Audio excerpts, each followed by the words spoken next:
Stay the fuck out of nigga lane. Hey, don't swear, don't swear, hey, don't swear. Bush lane. All right. Here we go. Here we go. No games, just business podcast, episode 35. Oh, I like that. I like that number. I like that number. That's why I got my hat on today. But episode 35, fellas. I'm Darius. I'm here with my cousin Jimmie. What's up, cuz? How you feeling? How you living? Feeling real good on a Sunday. Yes, a fun day. No tournament this weekend, and I'm ready to turn it up. Got all the energy for y'all too. I'm ready to do it. Look tired, but I'm not tired. I'm up now. I'm up. Said record. Let's get it down. What's good with you? How you feeling? How you feeling? I'm good, man. So since you ain't bringing none of those defensive schemes on the court this week, you gonna bring it here on the pod? Oh, you gonna see? You gonna see me? I'm a Well, counter left, counter right. you gonna see, Stand there, take a jab too. Yeah. Hey, you the defensive coach. We got Mister can sell whatever over there. Also, he tries to sell people on nonsense every week. Yo. Yo. Hey, man, I just spit the facts, man. I just get the people what they want, man. That's all I do, man. That's all I do. I like it. I love it. Fellas, we got some things to talk about today. We had the NFL draft. We got Don's Miami Heat making heat waves out there on the court. Mm. Am I giving them too much praise right now?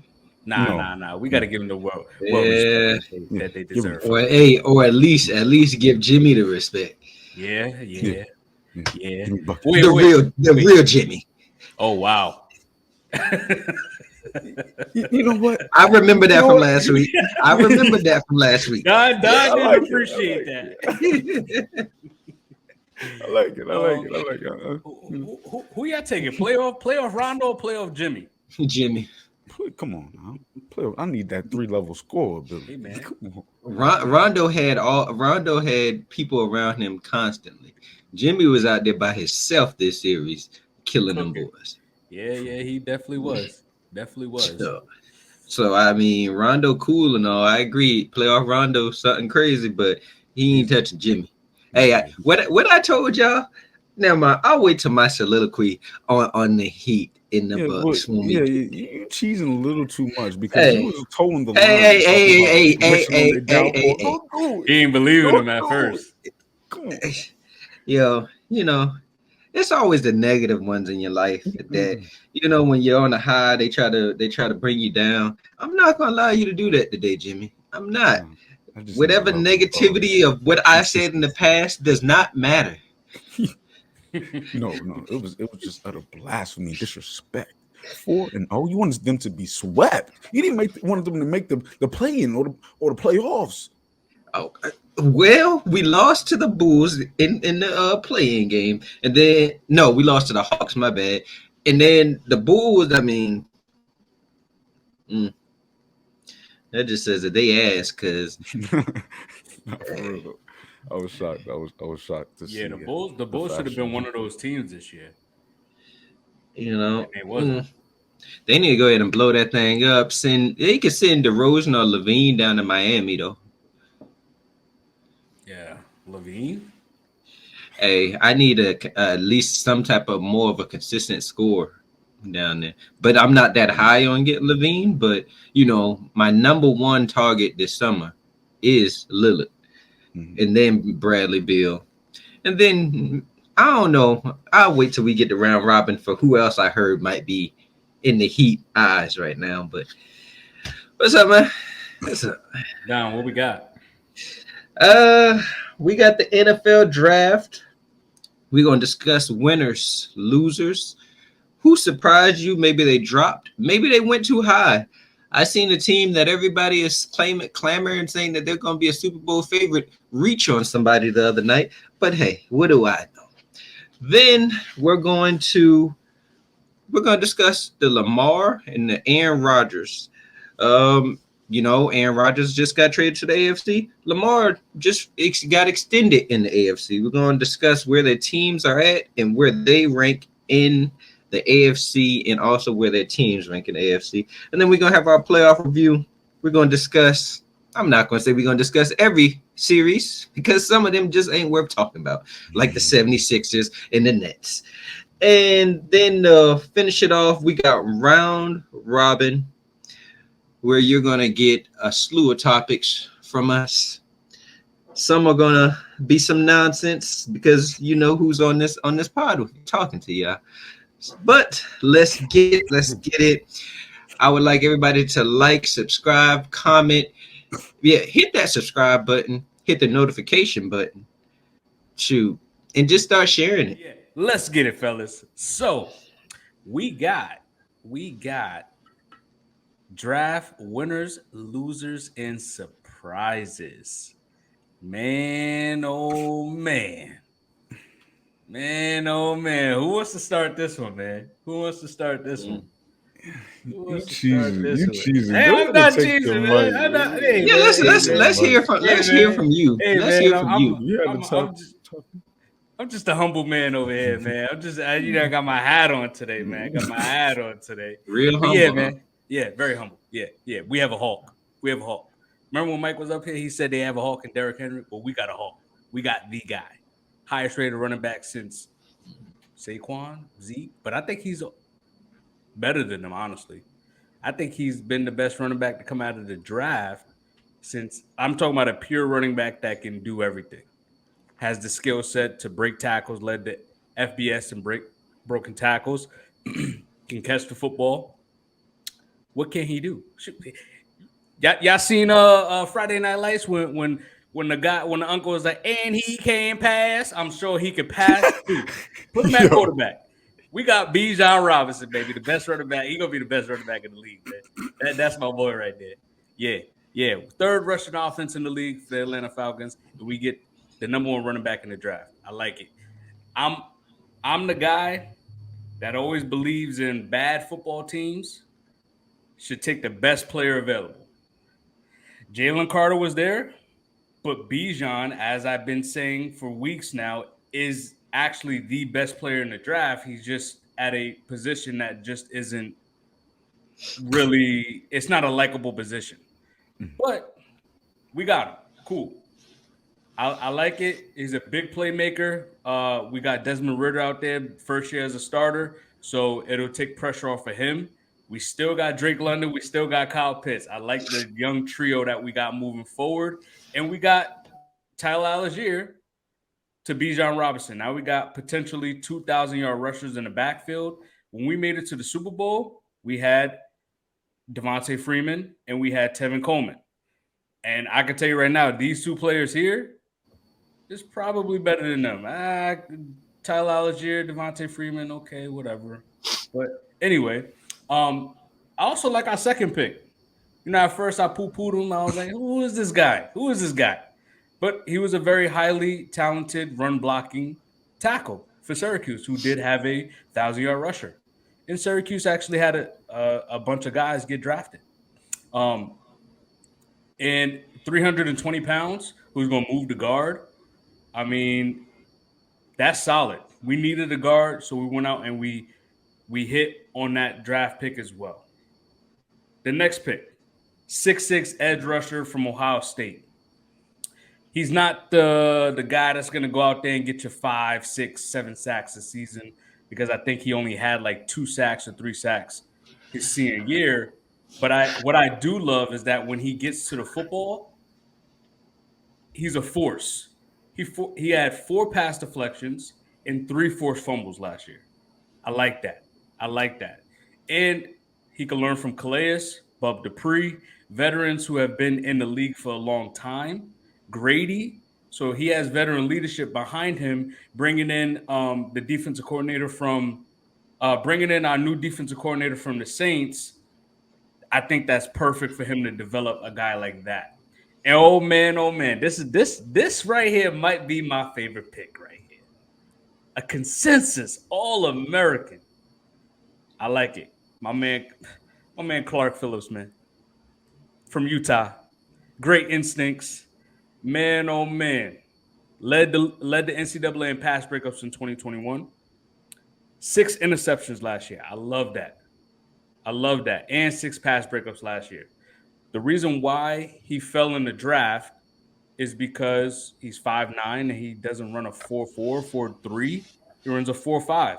But I love the instincts. I love that he could break up a pass. He's definitely going to be a solid nickel corner for us. And I think that's a great piece right there. So they may poo-poo our draft because we didn't get all the stars, but we got pieces that will matter. And as long as the development works, at least 3 or 4 of these players should hit. We got an offensive guard late in the draft and then a safety that probably depth pieces, but the other 3 will definitely be starters. So I gotta give it to the A, man. I gotta give it to the A. I don't think much to be a starter on the Falcons. You know, I'm gonna let that. I already know. It's too early for this. I already know what's about to happen, so I'm gonna just let the man take it. I'm gonna just pass the baton on up to Don because I already know what's going on. I'm gonna pass it on. What happened? What happened? Go ahead, 'cause I already know Yeah, what he you're about to spew some nonsense. Yeah, what's up? What's up? You know, I just knew that my man's Darius is going to come up in here and say that there was a winner. Jimmie, just by the way he was acting in the group chat once they got Bijan, I just knew it. I said, bro, acting like a damn fool up in this group chat. Yeah, I Jesus. But hey, you know. Would anyone not want Drake London, Kyle Pitts, and Bijan Robinson? We got better. I want them. Bijan is going to be just as good of a player as Jamar Chase is. Oh Jesus! See, he doesn't like projections. Wow. He doesn't like projections. Yo, it's because it's it's not projections. It just when you start just because it's not like you go. It's not like you start at the bottom. It's not like you start at the bottom. You go all the way to the top and just be like, oh, this person gonna be as good as this person. That's when you be losing me. Like if you would have named some middle of the pack wide receiver, I'd been like, oh, okay, cool. Middle of the pack wide receiver for Bijan Robinson. I'm saying starting off like we don't know. We got to see. We don't play that, man. He the best, man. Yeah, he's not middle of the pack. Somewhere between the middle and the top, like a B+ player. Yeah, I'll give you that. I will give you that. But with Joe Burrow right there, Jamar Chase's ceiling is higher. He has an elite quarterback, but we have an elite rushing game. Question: can people not load up the box or crash down on the box? Yeah, then you got to worry about Drake London and Kyle Pitts. Go ahead and load the box up. Matter of fact, I can line up Bijan at receiver. I can still put Tyler Algier in the backfield. I'm okay. Question, I could put Cordell Patterson. Darius, for some reason, Arthur Smith was able to bring the best. How are they getting the ball? That's the fact that you just skip right over. And Ritter, we trust. Oh my God! Mariota helped the running game a lot. You don't have a dual threat quarterback anymore. Don't sleep on Ritter's feet. He's not Mariota. He's not Mariota, but he's not a poor. He's not. Did he impress you last year? Who, Ritter? Mm-hmm. He needed more time to play. He showed that he didn't really get too much film. He only had 4 games in, and I mean, by that time, he impressed you in those 4 games? Who was he throwing the ball to? Bro, you're not answering my question. It's a simple yes or no question. Sam Howell played one game, and he supposedly impressed the Commanders for them not to go out here and get another quarterback. I love that you said that, because if he didn't impress the coaching staff, if he didn't impress Arthur Blank, we would have drafted a quarterback. We would have took. Y'all was trying to get Will Levis. If we were trying to get Will Levis, we would have took Will Levis. No, there was a report. There was a report that said that the Steelers was trying to trade the pick, and it was the Texans. I mean, not Texans. It was y'all, the Raiders, and some other teams trying to like bidding for him. But I guess the Steelers is like, nah, we don't want him for that 30-second pick. We were not taking Will Levis. It's okay. We traded up anyway and got an old lineman. What are you talking about? Bro, it's okay. Y'all don't have a franchise quarterback or even a decent quarterback like the Patriots. It's okay. It's cool. But to get back to the subject at hand, my draft losers are those Atlanta Falcons. You know what I'm saying? I just happened to run across some stats. I'm not going to say I even looked up the stats. I just ran across them. They ran across my phone. And I said, the Falcons, did you know they ranked number 1 in rush yards last year, number 1 in yards per carry, number 3 in success rate during the run, number 3 in TDs per rush, and also, I can't read what I wrote on that one.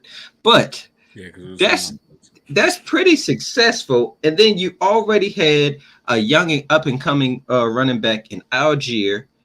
I'm just trying to figure out, Jimmy, let me ask you this. The Falcons had way more pressing needs the other night when the draft came around than running back. Now, you had guys like Jalen Carter still on the board. They need some interior help. Him and Grady Jarrett, I would have came in here and said y'all won the draft, was one of the winners. I'm not gonna lie to you.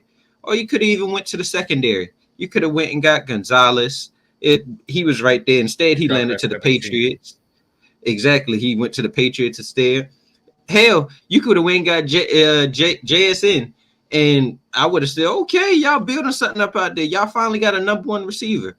But instead, they decided to go get Bijan Robinson. And don't get me wrong, I think he's going to be good. I do.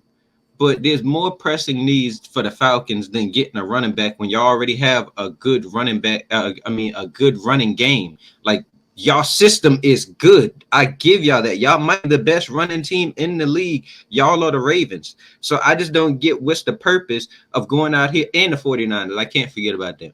I just don't get the purpose of going out here and going to get, yes, you could say a generational talent, but then you still have other generational talents at bigger places of needs for y'all, to be honest with you. Because Bijan can do everything that these other players can do, and he's better. I can line up Bijan at the receiver position. Look at his film in college. He can literally play. You know what Terry and Arthur preaches a lot? Positionless football, which is the reason why they love Cordell Patterson, because they can move him around in the field. They can move him to the slot. They can put him at receiver. They can put him at wing. We can play a wildcat. He's a kick returner, punt returner. He's a do-it-all player. And we brought the best out of him at 30 years old. So what are we going to do with two 21, 22-year-old running backs? One is more of a power. Both, when they were in college, both led FBS in broken tackles. When Tyler Algier was in college, he led FBS in rushing touchdowns. So now you get him and pair him with Bijan Robinson. You're talking about a majority of teams use a 2 running back system anyway. Cordell Patterson isn't getting any younger, and he battled injuries last year. So I'm happy with him being in a leadership role, more of a leadership role. We could put him at receiver where we still need an upgrade at. And I have the guy at the running back position that is actually a guy. Tyler Algier, we just don't know, second season, who knows? Because he didn't show like he was good, but he didn't. Don't get me wrong. I like Tyler Algier. That's my boy. But he wasn't like he wasn't Breece Hall, I will say. Breece Hall was going to be a better player than Tyler Algier. Breece Hall was a do-it-all player. He led the Jets in receiving yards and at the time in rushing yards before he got hurt. And that's what Bijan is, a way better Breece Hall. Well, let me just ask you this. Do you not think y'all had more pressing needs than running back? I think, and I will continue to say this, that bad football teams should take the best player available. And Bijan Robinson was the best player available. And honestly, for what we do, he's making this offense super explosive. See, that's the thing. So Tyler Algier is a power back, but Bijan is what Saquon is. So basically, Saquon is a home run hitter. But Bijan can be a home run hitter, and that's what we need. We didn't have no explosive players in the offense. We had more possession guys like Kyle Pitts and Drake London, but we got to hope that Ritter is able to even get them the football. And for what we do, Bijan is perfect. But I understand that. I'm going to just say one thing, and then, Jimmy, you got it. I get what you're saying. It sounds good. It really do. I'm not gonna lie to you. My only thing is, who is your wide receiver two? That's one. It's like y'all had other. Y'all got AJ Terrell. Who your other cornerback? Jeff Who should Okuda, we got Clark that we just drafted, and we got Mike Hughes that we picked up as if well. Jeff Okuda was really like that, he would not have got traded for a 5th-round pick. It's all good, man. It's all good. I think didn't Brandon Cooks get traded for a 5th-round pick? Didn't Stephon Gilmore We get not traded? we not we not Yeah, we I'm just not saying. doing. You just We talking about veterans. We talking Like- about veterans that have done it, and their situations is way different. Why Brandon Cooks got traded is way different from why Okuda got traded. I and why understand and that. why I understand that, but so, you can't. so why poo-poo bring it someone for up? getting traded for a 5th-round pick and then say, "Oh well, that's different for this team." Because You just Brandon agree Cooks with has me done that it was different. Why they got traded? Like what? Yeah, because they're really good pieces. But I'm just saying, Yes. so what? Jeff Okuda, he's battled injuries his first 3 years. If he can stay healthy, who knows? I don't fucking know. Maybe he needed So a a better guy- coaching system. Yo, we might have to change your name to If, because when I posted a video of you talking the other day on TikTok, they said if was a fifth. Like that's your favorite if this and if that. Yeah. But Jimmy, what you got? See, I'm somewhere in the middle. I, before I say anything, the Lions and the Falcons was borderline surprise / winners for me. The Lions are more winners in my eyes. The Falcons are more surprising in my eyes with the picks. Both of them are very, very shocking running backs and early on. But the way to double down on your run game, your biggest strength, is by selecting the best dude, like you're saying, in the draft at what you're good at. So you can maximize that with basically a rookie quarterback in there, allow him to lean on the run game, and then, with Bijan being able to make bigger plays down the field, and we're talking about 20+ yard plays and breakaway plays, that helps the offense. And I think that formula is cool. And I'm more of the mindset. There's multiple ways to skin a cat. And I'm cool with defending a mindset when it comes to scheme, because this Falcons team scheme has worked with little with little talent at important positions. So if you're able to maximize what you're already good at, which I truly believe in, that's more so the Patriot way, not trying to go with the norm, but going against what the norm is, and being surprising and getting Bijan before a team that don't really need him but can use him gets him. They need a playmaker. The Patriots, we needed a playmaker. The Ravens without Lamar would have needed a playmaker. So these teams, no matter where you're at, if you're in a rebuild, if you're already in contention, can really use Bijan. And the best time to use a running back is when he's drafted. Is you don't want to sign him to a second deal unless he's proven something in the sense of durability in the first deal. So the best Bijan we're going to see is in the first 3-4 years, just like Zeke, just like Saquon, just like Christian McCaffrey. So, I mean, the Falcons getting them does help them a lot, but I like the Lions pick a lot more just because what they were able to do on the back end. I feel like the front end of the draft for the Falcons was way better than the back end, but the back end, you could argue for the Lions, was better than the front end. And then as far as the running back Gibbs, he brings a different dimension. I think he's more. Wait, before I go to the Lions, Patterson, he can be a nice slot along with a dual tight end threat with Judon, Smith John Smith. There you go, from the Patriots. That's another option right there. You can go 2 tight system. I'll get into the Bills and the fact that they got a tight end too. I believe that formula can work. It's worked for the Patriots before, and it can work for pocket passers because you're adding someone who can assist in blocking. Adding that versatile tight end to your set helps. But Patterson's versatility along with Bijan, and then you got basically a 2-headed monster in the backfield, 3 if you want to add Patterson, allows them to stretch their ability, sort of like the Lions will with Gibbs. Gibbs will be out the backfield. I know they traded Swift, and if you want to go power with Montgomery, that's great. And then with Gibbs, you're also getting younger at the running back position by a year. Now you don't have to worry about a contract for maybe 2 more years. So I think that's similar with the Falcons. You can let Buddy go, Oliver. I think that's his name. Algier. Algier, there you go. You can let Algier go maybe a year early, and you still got Bijan. So it's a win-win. But at the same time, I think a lot more could have been done for the Falcons on the back end of the draft. I could agree, and that's So why is your I think that steal was at the cornerback position was perfect for us. In the so is the fourth round. Lions your winner, Jimmy? No, the Lions is my surprise. More, Oh, they're like borderline for me. My big winner is those Bears. When I seen the tape on this man right here, Darnell Wright, I said, "My goodness, yo, he's athletic as hell out of Tennessee." You're allowing the Bears line, their biggest weakness, to be vastly upgraded in a quick manner. You're talking about, I think it was about 11.8% when it comes to sack rate, and that's the lowest since 2000, the early 2000 Raiders, and we knew how boo boo they were. So the Bears are historically trash on the O line, and they just upgraded that. And with that being said, Justin Fields was breaking records with that line. I expect a lot with the weapons he has on the perimeter, with this boost at the offensive line, and the running back position is going to be fine, especially when Justin Fields can do with his legs as well. So, in this Bears team, we already know what they've gotten on defense, especially in the middle. They've gotten a hell of a lot better, and that division you could argue has gotten worse besides the Lions. So, I believe the Bears with just that selection, and then also three nose guards. They've chose three nose guards in their whole draft.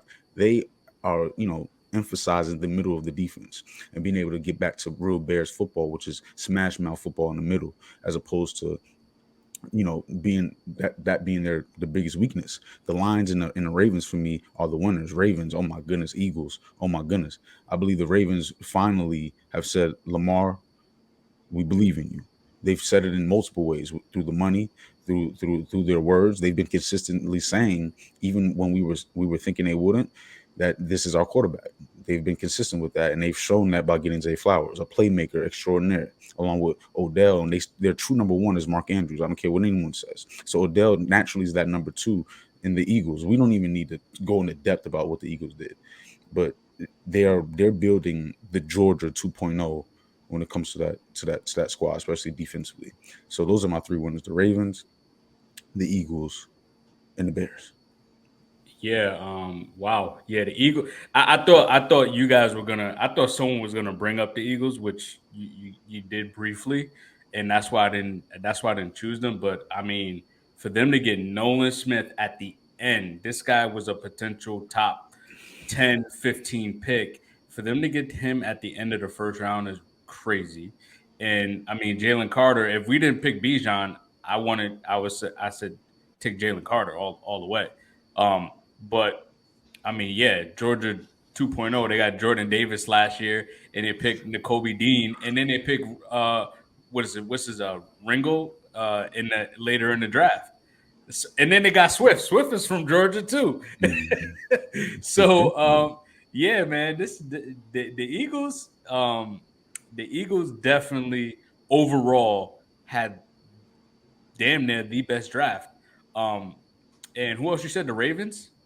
The Ravens. I like that. I Yeah, like that pick. yeah. I'll talk about the Ravens when we get to the Lamar situation. My second winner, I did have two winners, is Pittsburgh. Pittsburgh actually had a solid draft as well. They Hey, if Kenny Pickett's your franchise quarterback, what do you have to do? You got to go out and protect them. They go out and get an old lineman, the first a tackle, which they needed. I like that. Then everyone's mock draft, majority of these analysts, and even when we had our mock draft, Don, where do we have? Who do we have Pittsburgh taking?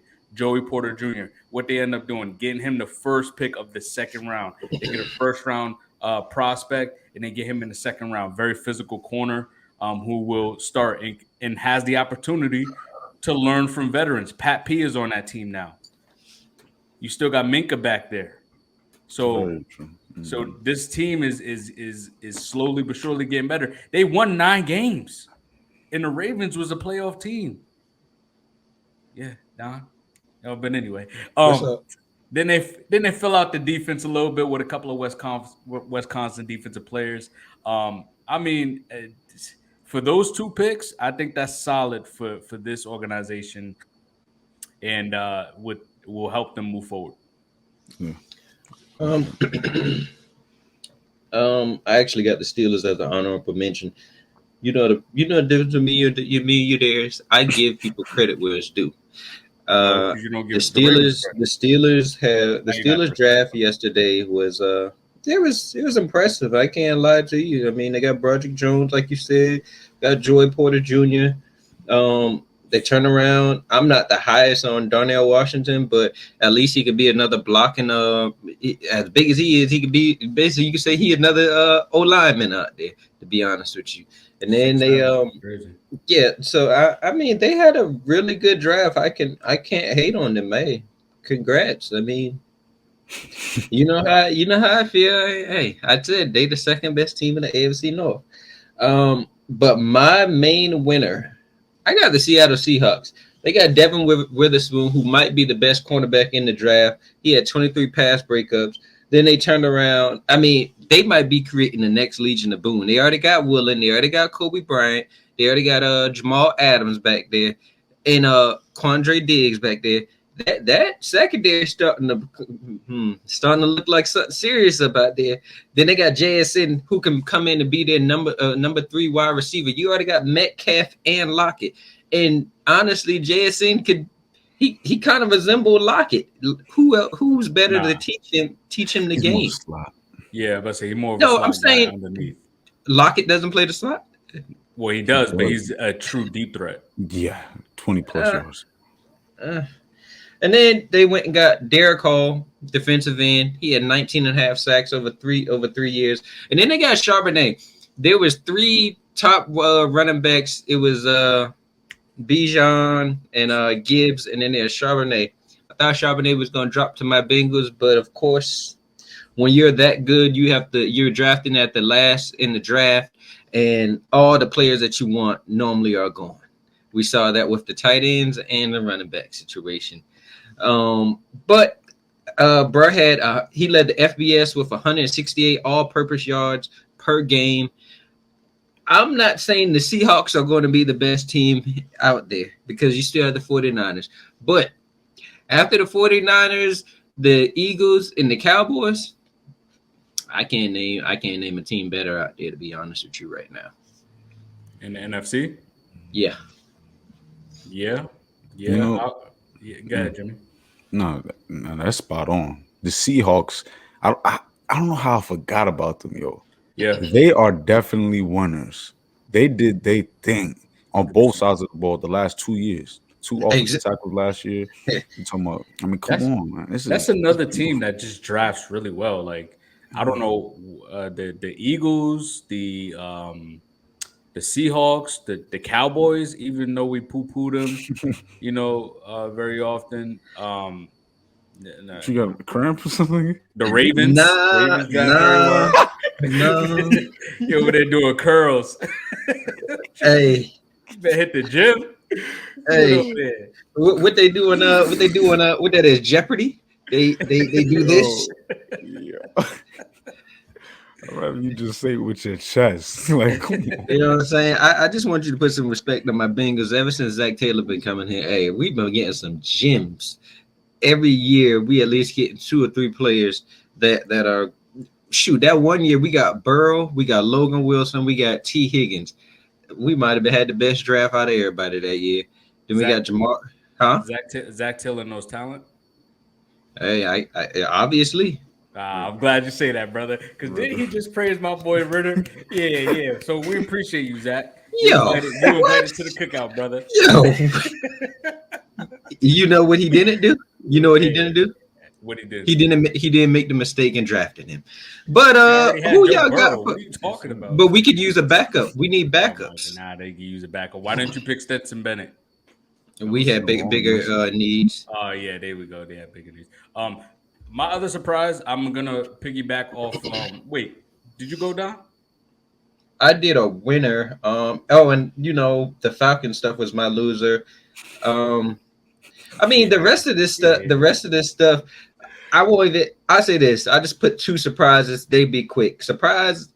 I know Jimmy high on it. I was surprised Gibbs went that high, to be honest with you. I'm not gonna lie to you. I was seeing him going towards the back of the draft. And then also the 49ers drafting the kicker in the 3rd round.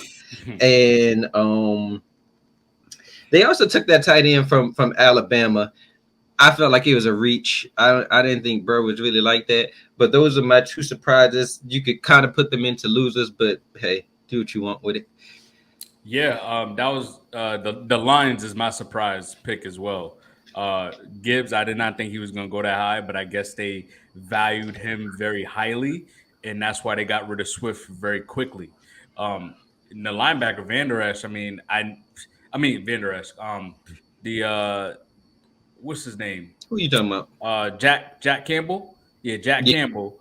I haven't seen an off-ball linebacker get drafted that high since Leighton Van Der Esch with the Dallas Cowboys, and we've seen how his career has been up and down, up and down. They have one good season, but better injuries the next. Have another good season. It's just like a roller coaster with him, and then like Jimmy said, the back half of their draft, or kind of midway, because that pick with Hendon Hooker, even though he's 25 years old, okay.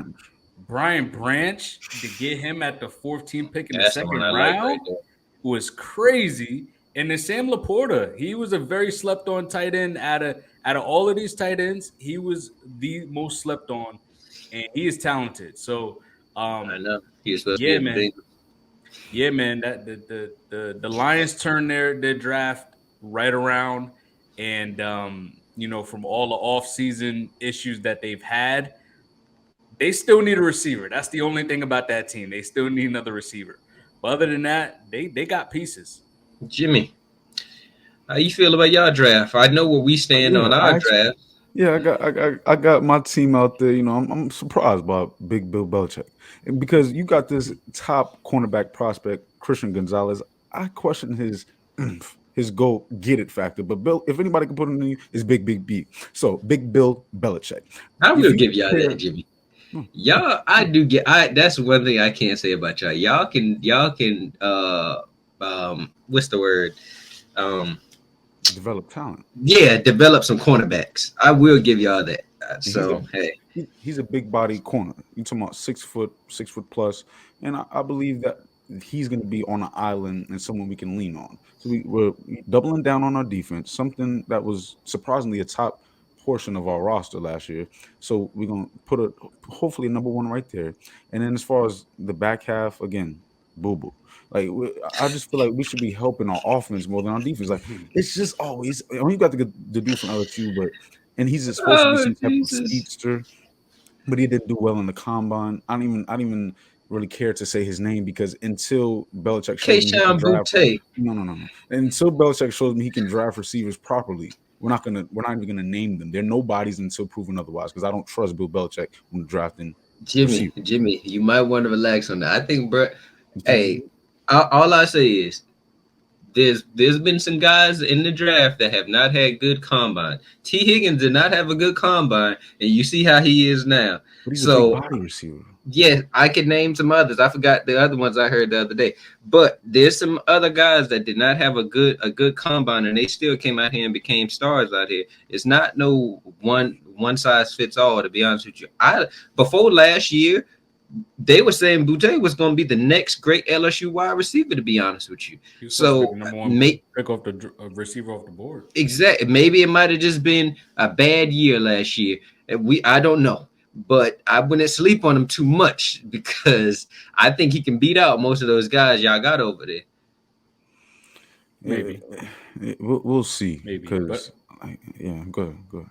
I like that. I like that Christian Gonzalez pick a lot. I think out of all teams, that might have been like a perfect situation for him because I think you hit it on the money right there with the oomph. Like when you look at his tape, he's a taller, lanky, slim corner that can move very fluid, right? Didn't really do too much at Colorado until he transferred to Oregon, which has a really good system there, right? And I think he could be a very talented corner with a system organization that'll help him develop into what he needs to be. Instead of going to like the Raiders or the even if he came to the Falcons or any other one of those Detroit where he had to be the guy, I think the Patriots was a great fit for him. And then that second pick, the edge rusher from Georgia Tech. Keon White. Yeah, that's a good pick as well. So yeah, first two picks surprised me because that's not in Bill's nature. Also, surprises can't go without talking about my Bengals. You know what I'm saying? Me and Darius talked about it earlier, and I just want him to say what he said before the cameras came on. Now, don't act fake now. That boys is trash, dog. Nah. Now you had a decent draft. Now it's decent. You had a good draft. Lord have mercy. We got Myles Murphy. Bro was ranked to go in the top 10, and they let him drop all the way down to us. Ooh, I know y'all don't believe in this, but I know next year y'all probably gonna say y'all lost Trey Hendrickson. And I'm gonna say, well, we drafted Myles Murphy to replace him. But y'all gonna say, we don't know what he is. Okay, that's all fine and dandy. I'm just letting y'all know now, Myles Murphy is gonna be the next problem in the AFC North. You know how you think about Myles Garrett and TJ Watt? Myles Murphy is gonna be a problem. Then we turned around and you just said that he goes straight to the top. You just went straight to the top. Yeah, that was wild. No. I just said no. Jimmy. I said he's going to be the next great. Bruh said he's going to be just as good. And what you said? He's going to be on Jamar Chase level or something like that. He'll be on Jamar Chase level. What is the difference? There's a difference. I said he's going to be the next. We're talking about the highest rated player in the draft compared to, he was one of the highest. I pulled up the stats. He was supposed to come to Atlanta. I don't know. Let me know if you want to do this because I got a lot of stats on Myles Murphy up over here. Hey, he was projected to go top 10 to Atlanta. So I'm with you. I'm just glad we didn't pick him at 8. Then let's relax up off of that because you ain't ready for all these stats I got up over here for the brother. He was projected to come to us. I already know what he is. I just didn't see him being picked at 8. Y'all got him at a perfect. That's a great pick for you guys. Darius, how you feel about Battle from Alabama? He's a good player. I think y'all picked up 2 really talented. At least 2 of them is gonna hit. And I think it's going to take Battle a little longer. He may be our Von Bell of y'all defense, but I think Turner and Myles Murphy will be instant starters. Oh, and don't forget about we picked up some wide receivers in the back end of the draft. We got Charlie Jones. He was in the 90th percentile in 99th percentile in drop rate. Bruh didn't drop the ball like that.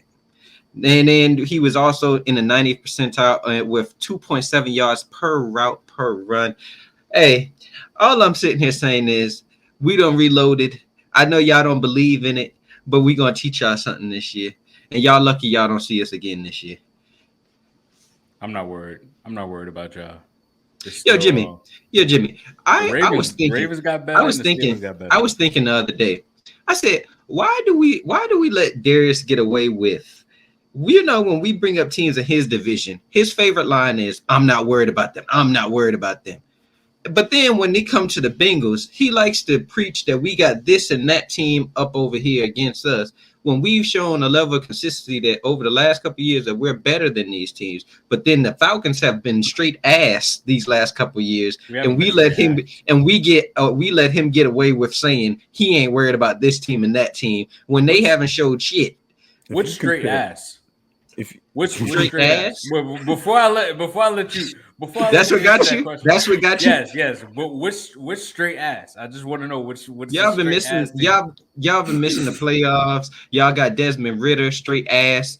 I'm not the biggest. What his name? Smith. Whatever your head coach. I'm not the biggest fan of it. Smith. Wow. Yeah, I'm not the biggest fan of it. I'm not. Honest. I'm not. One of the best schemes in football. I say this. I'm not a big running game type of head coach. That shit boring to me. I don't want to see you run the ball. I tell you that now. So, hey, Hey, no, I'm just saying I don't like that. I don't. The only one I really like that is your old coach, Dan 49ers. Quinn? 49ers. Shanahan? Yeah. With them Everybody dunks and run the ball all game? Hey, the Dolphins doing it. They're creative though. Yeah, very creative. Yes, that is very true. But that's all I got to say. Y'all want to get to the next topic because I feel like there's an argument. I feel like there's about to be an argument brewing. Let Jimmy answer the question that you had. What was the question? Oh, the question is, why do we let Darius get away with talking? That question. Yeah, come on now. First off, when you're talking about the divisions, there's no comparison. Every year in the NFC South, there's even when the teams were good, there's always a new top dog there. There's never any consistency within that division. Your division when Brady got there, it was no different. Stop it. It was no change. Brady was them every year.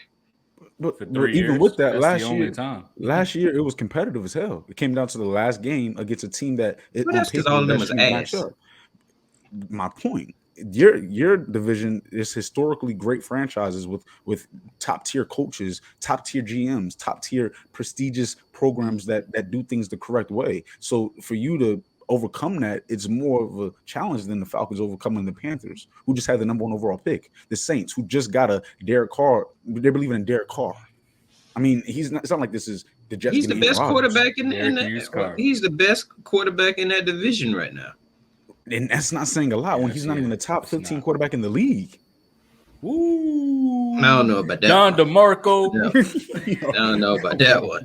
You crazy on that? We going to next time. Hey, real quick. Nah, I'll wait till we get to the Ravens because I got a feeling one of y'all gonna bring it up. So hey, go ahead. All right. Anything else, fellas? I would like to say the Jets are my loser. Only because they didn't get an old lineman earlier. They got him in the 4th round. Aaron Rodgers, an older quarterback, we need, no matter how much of an improviser he is, and as a Patriot fan, I feel great about the fact that they did not get an old lineman to help him because they've had questions on that old line. They did get old line, but it was later on. So just how good he's projected to be. It wasn't in the second? That was the 4th. Yeah, they picked the old lineman in the 2nd and 4th. Second and 4th. Okay. Yeah. But imagine if they didn't allow those Steelers or the Patriots, we're spicy like that. We traded with those Steelers so that, the Jets couldn't get that pick. I think it was like a 3 or 2 pick difference, but it allowed the Steelers to get that offensive tackle they were looking for as opposed to the Jets, a top tier prospect. So for that's my only loser. And then the Bills are a winner just because I believe a dual tight end threat will allow the Bills' run game to, elevate as alongside a big target for Josh Allen. And with the 2 tight end set, I think that causes more issues. Y'all know how I feel about tight ends. That causes more issues for the defense to match up. And they could do a lot out of it. So I like the Bills as a winner for me. Yo, they said his player comp is Travis Kelce. Which is crazy. But if he they say a lot of stuff. What that mean? If he sniffs it though, just imagine. Like imagine. I seen them say somebody was the next Tyreek Hill. I've seen them say people are next Brady. The next come on, bro. Like Zay Flowers. They said Hollywood Brown was going to be the next Deshaun Jackson. He ain't touched Deshaun Jackson. No. So I mean, these player comps, they really don't matter. We got to see what you go out there and do. If there wasn't a Tyreek Hill, I might have to put Deshaun Jackson up there as the best deep threat I've seen in my life. Mm-hmm. Deep threat. I don't know about that one. You still got to take T.O. Randy. As the come deep on threat? Now. Yes, Randy, I can agree. All around. But in Randy's younger days, he could do it all. That's what I'm saying. There's multiple people before you start saying them names. Hold on. You got to give it to Deshaun Jackson and Tyreek Hill because they're 5'10". Hey, hell. Randy Moss is a God's gift. He is I give you 6'4", running a 4.3. Megatron, they ain't touching Megatron. We see Megatron snag on 6 multiple defenders. Brother, they are 6'4", Darius, 215, 220. Darius, why you always do that? Why you always do that? You always bring up with their height and all. I don't care about that. No, I like you're the right. You're Dolphins right. is what They're they great doing. players. They're both Hall of Famers.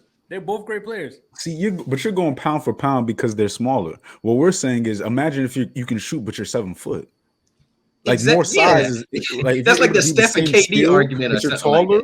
Like you can high point the ball at a higher feet, spot, as well as just being slightly slower, just slightly.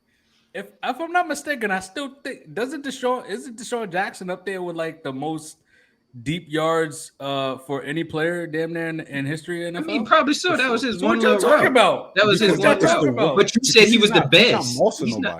He's not the best. That's not what he's doing. Tyreek Hill isn't mossing nobody. Yeah, they just Tyreek Hill will go up. Tyreek Hill will go up.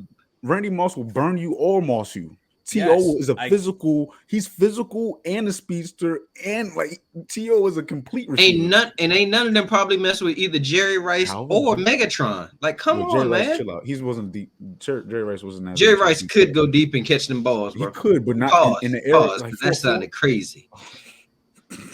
Amen. You talk about 4.4 speed in this era is different than 4.3 speed. Calvin Johnson's athleticism is on a different level than Jerry Rice when it comes to downfield. Hey, Randy Moss is on a different level than Jerry Rice. I take Antonio Brown over some of them ones that you've been talking about. Bro was a Calvin problem. Johnson? No, not over Calvin Johnson, over Deshaun and we're just talking about pure deep threat. I'm not talking about as a receiver, as a complete receiver. No, I'm saying as a deep threat. Antonio Brown, as a deep threat, he was a problem. Although he was a problem at everything. Yeah, I'm about to say, and AB was a problem at. He could literally run the entire Trust me. That's when I was worried about the Steelers. Trust. He was a problem. I tried my hardest to defend Julio multiple years, AB, but in reality, AB was different. All right, fellas, let's get to the next topic here. We got Rodgers and Lamar Jackson. All right. I guess I'll start this one, man. Yeah, I think that's best because we know some boo about to come out. What y'all want me to start with? Y'all want me to start with Lamar, or y'all want me to start with Rodgers, man? I don't know. Lamar. Whichever one floats your boat. Great. I like it. So, good job, Baltimore. Good job.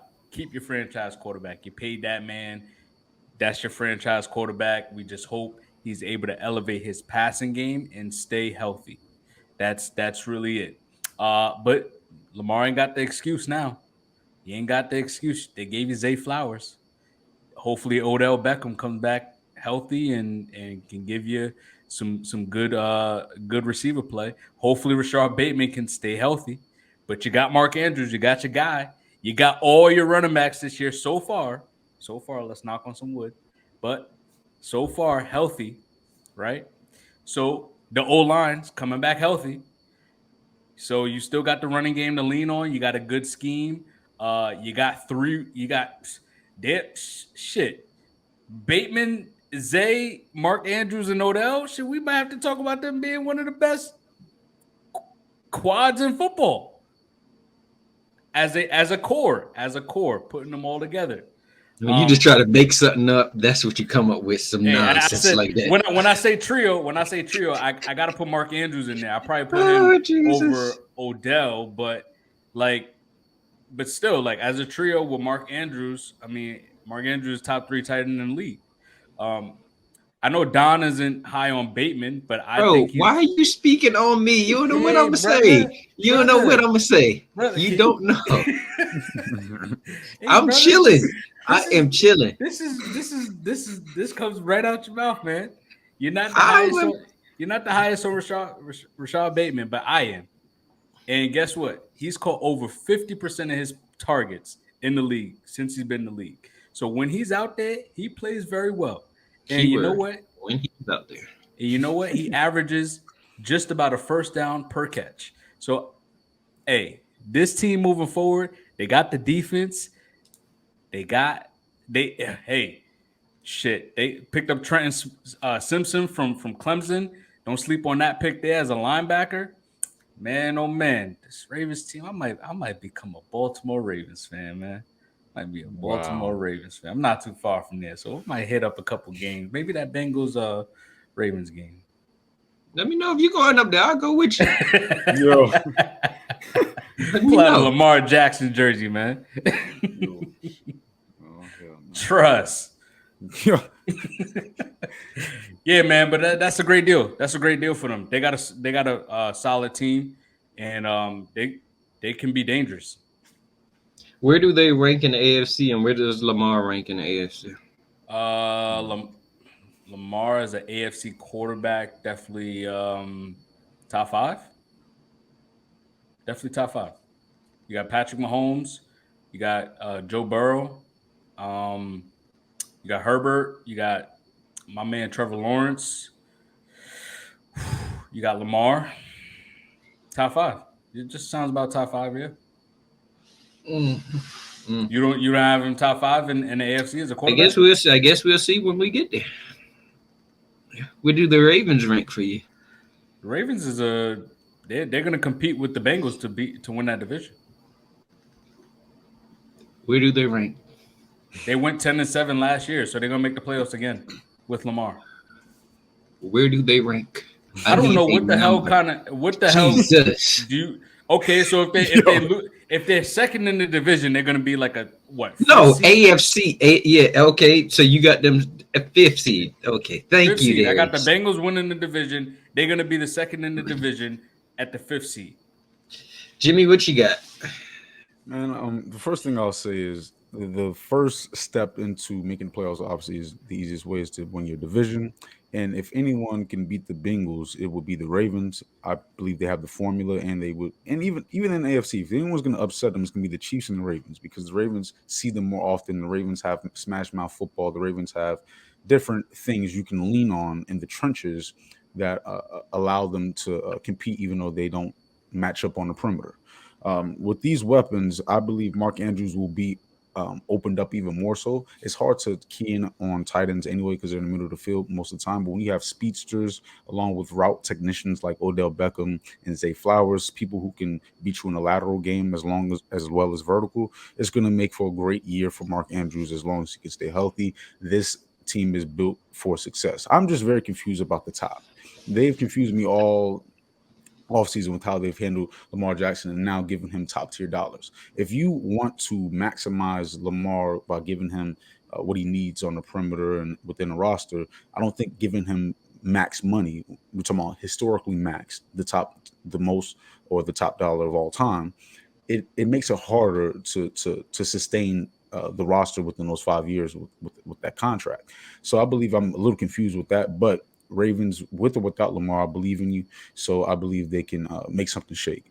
I'll be surprised if they do win a Super Bowl, but I wouldn't be surprised if they made it to a Super Bowl. I can see them upsetting within the next 5 years the Bengals. I can see that happening. They almost upset them without Lamar. So if you put more talent on that roster, I can see that happening. As far as the Chiefs and other teams, I don't think they're as high powered to be able to stop someone like Patrick Mahomes when it comes to crunch time. And the Bengals coming back, I don't like. The Chiefs are known for coming back. I can see the Chiefs their offense being too much for the Bengals. And then again, the Ravens, they're familiar with the Bengals. So I just feel like that rivalry assists in them being able to do something against the Bills. Right now, I think I'm taking the Ravens. If I'm being completely honest, head-to-head matchup. But as far as where Lamar, all right, actually, I want to talk about this first. I got to see it to believe it.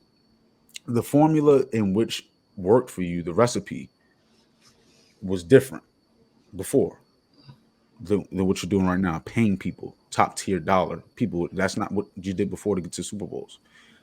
Talking about the quarterback position, they've done that. So again, like you said, cuz no excuses for Lamar. He has his money, he has his weapons, and I mean the competition in this whole conference is on another level because everybody's in win now mode.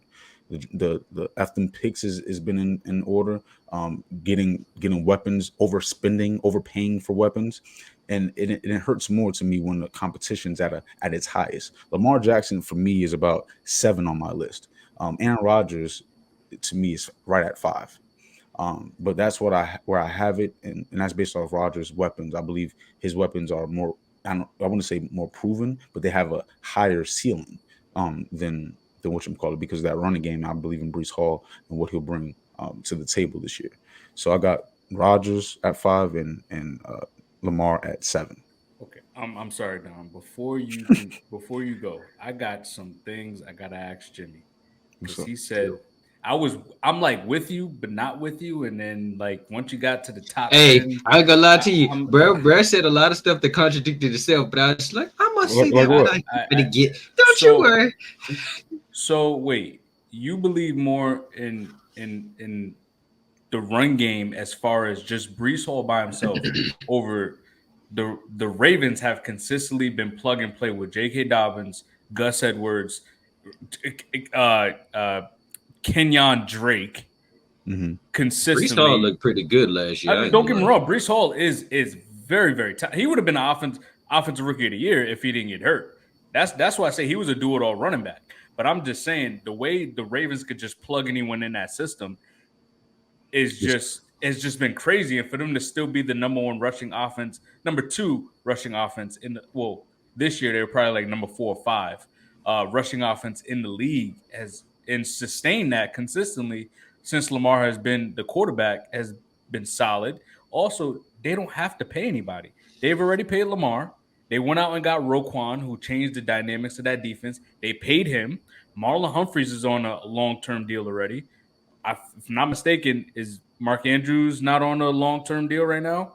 Is their left tackle, Ronnie Staley, not on a long-term deal? They just drafted Kyle Hamilton. They got Tyler Linderbaum as a center. They paid Odell a 1-year deal. They got 2 receivers on rookie contracts. I mean, this team is very solid. So, I mean, they don't have to pay anybody else. So, and then Lamar, as far as him not being the top 5, who else you got above him? Because you got him at 7. So that means you probably it just number 6. Who's number 6? I'm gonna respond real quick to the first point. As far as because the scheme is different, because the roster is different, I believe they're gonna focus more on passing as opposed to constantly running the ball. The thing was they didn't have targets to give Lamar. That's what we were saying. Now we have Zay Flowers. I think they're aired out a little bit more. I think Lamar he's not set out to prove something, but I believe they'll use their weapons in a different way. They're not going to lean on a run game like before, and I think that's why. And as far as an older quarterback, you want to set the tone with Brees Hall, and then Brees Hall's a young stud running back on some Bijan Robinson type field. So I feel like that is why the same level with Bijan. I mean, he's pretty nice. I knew he had something to say. He's pretty nice with an okay running offensive line last year. So I just see it like that. And I just feel like Rodgers, I mean, they have weapons, but both teams have weapons. But I'm just confused. The reason it seems like what I'm saying is a contradiction because I'm confused by this Ravens formula. What worked before is not what they're doing anymore. And as far as top tier, but then you praise what they did in the past because I believe in them.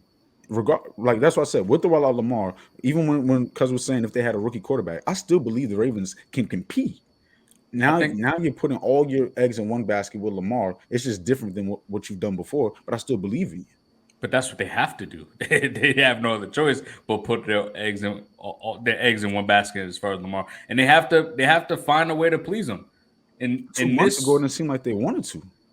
They had to find a way to make the money work. And they definitely did that. I'm just confused on the narrative that they were pushing as far as Lamar. Like it seemed like Lamar was being disrespected, but really behind closed doors, they was making something beautiful for him because there's no excuses now. He has everything he wants, money and people. I'm just confused as to why they've done it this way when they didn't need to or they haven't before. Yeah, no. Well, heard a lot. Darius, you should become a Ravens fan. Sound like you wanted to. Yeah, I'm trying to tell you, bro, be trying to hard down argue. And you know, Jimmy, it's all just because he just trying to find somebody to have something to say towards me. But Lamar, it's not facts. Lamar signed a 5-year, $260 million contract, $185 million guaranteed. I mean, where you want me to start with this? Lamar is good. I give him that. He's a good quarterback. He still needs to work on his passing, but he's a good quarterback. He's not the most accurate, but hey, we'll see what that gets him. He hasn't finished the last 2 seasons. I'm just this Ravens team. The reason why I'm not so high on them like the rest of y'all, it's too many unknown factors that we put in the hands of people that have shown that we should not give them the benefit of the doubt. Example, Odell. You banking on Odell staying healthy the whole season? I'm not. You banking on Odell being old Odell? I'm not, because he didn't look like old Odell when he was with the Rams. He looked like he was still good, but he wasn't that New York Giants Odell. And now you talking about coming off a second ACL, and now you're banking that, oh, he's going to be this explosive guy. I don't see it. Dobbins, who also came off an ACL. You're banking on him also. Okay, cool. Lamar, shoot, he's been staying injured the last 2 seasons. And then I be letting y'all slide with this hardball nonsense. But every year Ravens fans are calling for this man to get fired. You know why? Because he make dumbass plays after dumbass plays, which will cost them games. He cost them the Jacksonville game when they was up by like 14, and Jacksonville came back and beat them. That's why I'm not high on the Jacksonville Jaguars also, because they just be getting lucky. But back to the point at hand. No, the Vikings get lucky. The Jaguars too. But it's just too many unknowns. Then they got a new OC. They're going to be trying to implement this passing game scheme. They ranked 28th last year. I'm not too sure about this because, I do research. I really do. I decided to go see, because I knew Darius is going to come on this Lamar train and, the Bengals should be worried. So if they're becoming a passing scheme team, would you know? Probably in only 3 sections on the field, Lamar is actually above league average. Everything else he is below at passing. So I'm trying to figure out who the hell that's scaring. That's what I want to know, to be honest with you. Matter of fact, you want to see this picture here? Yo, you see that red, yellow? It's only 3 spots that got green. All I'm sitting here saying is, I know you like to push these narratives of this team and that team. Jimmy, you said that, and I partly agree with you. Divisional games are always harder than out of division games. I give you that. But then you said that you don't know if the Ravens could beat the Chiefs because of their comeback ability and because of Patrick Mahomes.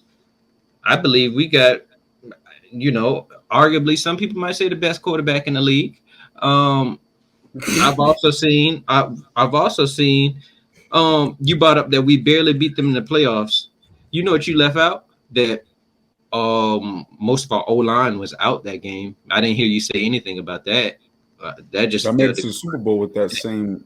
No. The O-line was boo-boo, and y'all made it to the Super Bowl. You have the capability of doing that. We've seen it before. But we can't. But that's like judging on a curve. The Chiefs the O-line was fully healthy. They didn't have no issues with health.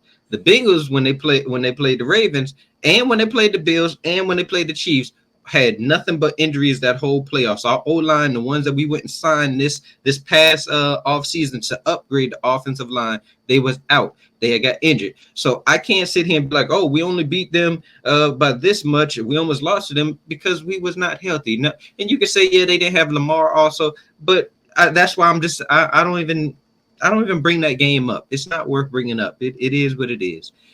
What I'm a brag? Tyler Huntley gave us the ball and we ran it back 98 yards for the game on the touchdown.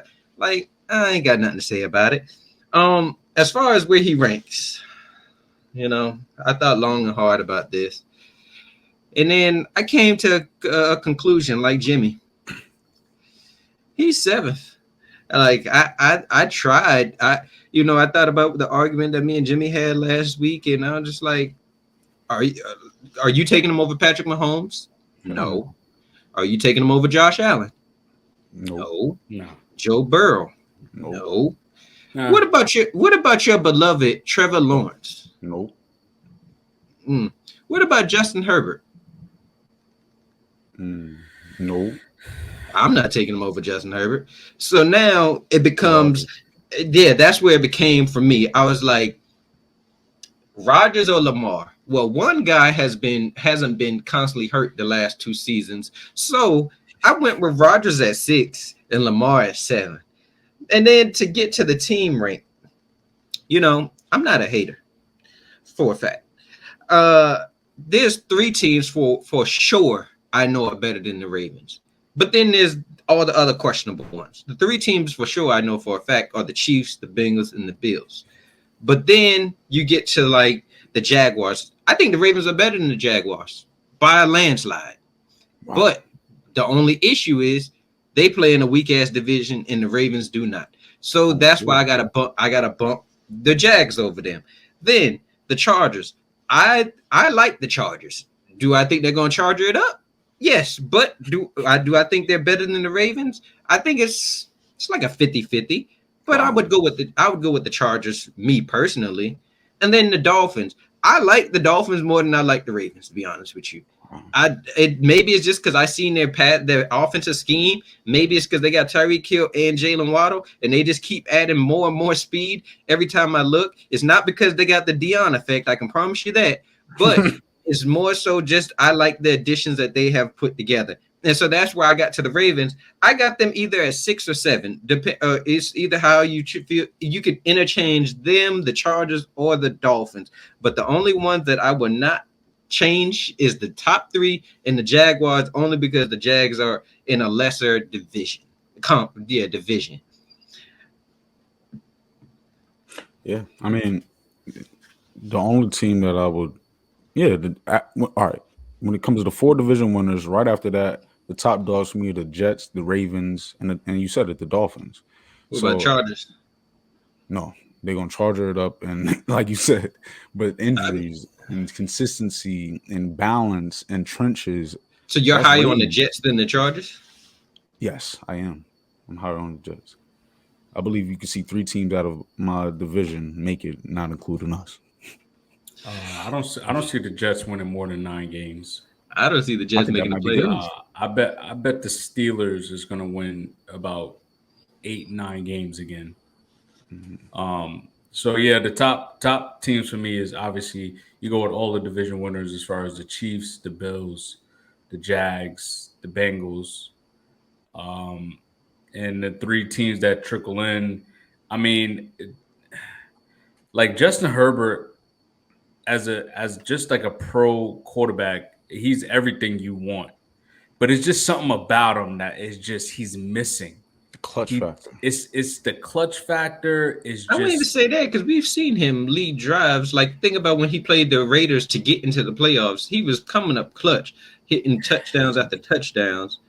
I mean, I know we can knock him for that 28. Maybe it's his big playability. Like Joe Burrow and Mahomes have that deep ball ability to throw the ball. They change OCs, and their OC Lombardi there was known that he was holding the offense back. I'm not a Chargers fan. Y'all got me defending him like I'm a Chargers fan, but I'm just saying like we gotta. I'm just stating the facts. I mean, they did pick up 2. They did pick up Quentin Johnson. They said he can run. But I honestly, I thought he was an overrated receiver in this class. I felt as if he was going to be the bust of the receivers. Damn. Because he doesn't catch the ball consistently.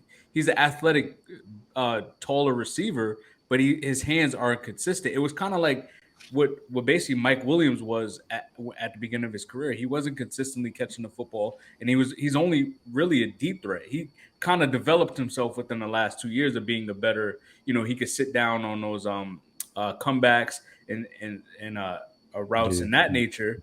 But I mean, the other receiver from TCU, number 11, he flashed more to me as a playmaker, and they also picked him in the draft as well. But he's a gadget. He's a gadget. But that's what they needed. They needed a gadget guy. Take the top off. Also. Because DeAndre Carter was kind of like that gadget guy they had last year. but he wasn't like a highly talented receiver. But yeah, I don't know. The Chargers to me is like a iffy team. But I think I honestly would take the Ravens over the Chargers. I'm What I about your probably Super Bowl favorites? I probably still take the Ravens over the Dolphins. So for me, the Ravens will probably have that fifth seed. Then I'll put the Dolphins around the 6th, 7th still. And I'll see the Jets coming in and beating out the Chargers. Getting into the playoffs. Y'all really high on the Jets because If the Chargers doesn't win 10 games, then I think the Jets will make it in with the 9 wins. But the Dolphins will have to win 10 wins. Get 10 wins. Like I'm just looking at the Jets. I like their wide receiver core before they got Rodgers, to be honest with you, before all this mess happened. Yeah. And now they got the 14-1 odds to win the Super Bowl. Like, nah, and negative 150 to make the playoffs. Like, I'm not sold on it. Rodgers ranked 6 in the AFC for me, and then the team, I got them like an 8 or 9. Like, there's a lot of teams that I like better on paper than the Jets, to be honest with you. I mean, we know we got the divisional winners, but like we just said, I think the Ravens will be better than them.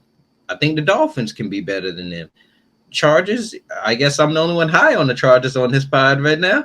So I still got them. I got them battling out like with like the Steelers, and I probably would put the Steelers over them, to be honest with you. Yeah, and now that we're talking about kind of like the Jets here, let's get on this Rodgers really quick. I honestly think the trade was solid. They really traded him for next year's first round draft pick, and he has to play at least 63%. And this year though. Well, they did a swap. They still but the Packers, they got the 13th pick, so the thing wasn't able to get a lineman. So that's a win to me too. Well, still, the deal still came out to only be 1 first round draft pick, and that was for next year. 60. I mean, he has to play 63%. And they got a second. They got a second this year, a 6, and then a second that could become a first. Oh, for next year?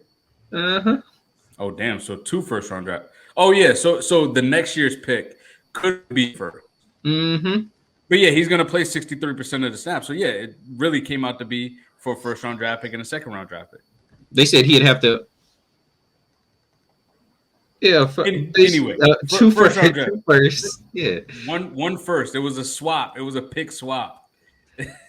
So I mean, I kind of see this going like, hey man. Hey, I know I've been defending the Broncos, but I see this coming out to be like the Deshaun deal or the Wilson deal. Oh, wow. Oh. But honestly, the Jets needed the trade. What else were they going to do? I mean, they feel like as an organization that they're a quarterback away from being a playoff team, maybe a Super Bowl contender. I don't think this makes them a Super Bowl contender. I think this can help them get into the playoffs. But again, Rodgers hasn't been to the Super Bowl in 10 years. I'm really not banking on that. He's coming off his worst statistical season of his career. The receiving core, I mean, you got Garrett Wilson. He has a guy that he can trust in as far as Alan Lazard. They still got Corey Davis. So, I mean, that could work out. Hopefully, Breece Hall comes back healthy. But besides Breece Hall, Michael Carter ain't cutting it. Their O-line need to play better. But, you know, they got a couple of young guys on there that was hurt last year. The guy from Becton was hurt. And also the guy that they took the previous year from USC, he was hurt as well. So I don't know. I don't see this working out very well as far as, you know, taking them to the promised land. But they had no other choice but to make this move to go get Rodgers, because that's what you got to do. You got to take a chance. You got to find a way to help your team get to the Super Bowl. And honestly, as far as ranking him, I had Rodgers around at like 7. That was where I had Rodgers. I had, you know, but damn, he might be 8 because I still take Lamar, Herbert, and Lawrence over him right now in his career right now. Yeah, man. I think the timing of this trade is perfect because the depths of which the Jets are coming from, being a historically bad franchise, you're updating your leadership with Aaron Rodgers, and that's not really saying much because I don't think Aaron Rodgers is that much of a leader. But the Jets need it, and it's the timing that's beautiful because Zach Wilson, he's just showing us with this little bit of time that he's not much. So yes, this is all they could do, and because of that, I mean the Jets, they have opportunity here more so than ever before. Maybe back with the Rex Ryan and Mark Sanchez era, uh, and I believe they have a harder road, a tougher road. But if you want to, get it done, I think the number one way in today's game is to get a top talent in there. And Aaron Rodgers is still that, regardless of how much of a bad man he used to be. I think this roster and this revamped mindset and a change of scenery will allow him to reach heights that was better than last year. I think he'll be more motivated. You spoke on those numbers being the worst since a while. He hasn't won a Super Bowl in a while, and he didn't make the playoffs last year. So I think minimum they'll at least make the playoffs. And like I said, I have Rodgers at 5, and I have Lamar at 7. So Who's 6? Justin Herbert. I'm guessing Trevor Lawrence is 4. Yes. Josh Allen, Joe Burrow, Patrick Mahomes. Hold on. Oh, that wasn't in order. Must not be. It was go counting. Oh, okay. I was gonna say, what in the world did I just hear? I know I ain't talking to Darius because he the only one that hype up them Bills like that. Oh, never mind. He said he done with them the other day when he told me. Yeah, and I'm shocked he didn't like that tight end pick. But then I saw, but then I had to really. This is why I say Darius is fake. This is why I say Darius is fake. Then I had to take a look at the pick, and I'm like, oh, okay. I like so that. You back on them? So you back on them? Yeah, they better than the Bengals. Okay. Stuff like that. I will even entertain because I just know for a fact. Only team that you can definitively say is better than us, and not even definitively, is the Chiefs. That's fair. You talking about the Bengals? Uh-huh. I mean, yeah. I mean, you guys been the number 2 team in the last 2 years, so I give you that. Whatever. Cool. That's fine. Yo, why you get so mellowed out and all sad when you got to give us praise and stuff like that? I don't understand. Man. But the hate be so loud. It'd be crazy. That's not true, man. That's not true. Jesus. But I feel we should start talking about some failures. Nobody bigger than those Milwaukee Bucks. Talk about it. With your chest. Y'all want me to start this off, or y'all want to? Go ahead, talk your shit, Don. Talk your shit. What's your homeboy name? That's a Heat fan. Oh, my boy Snyder. Shout out my boy Snyder, man. Snyder, I got to give you an apology. I should have not wavered from my Heat family.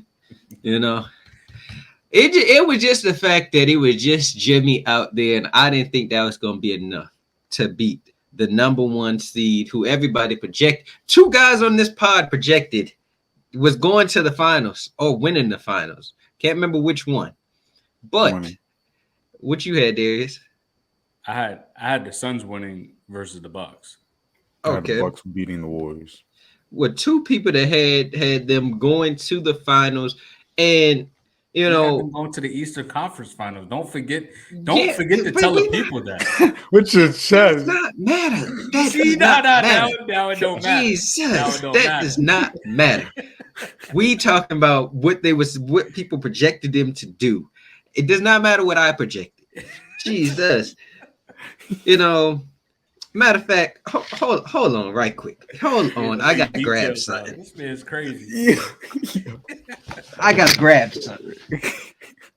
Is he about to put his D-Wade jersey on? Oh, man. As if Jimmy Butler's D-Wade. Oh, my goodness. This man probably got an Alonzo Mourning jersey over there. The 10 all the way.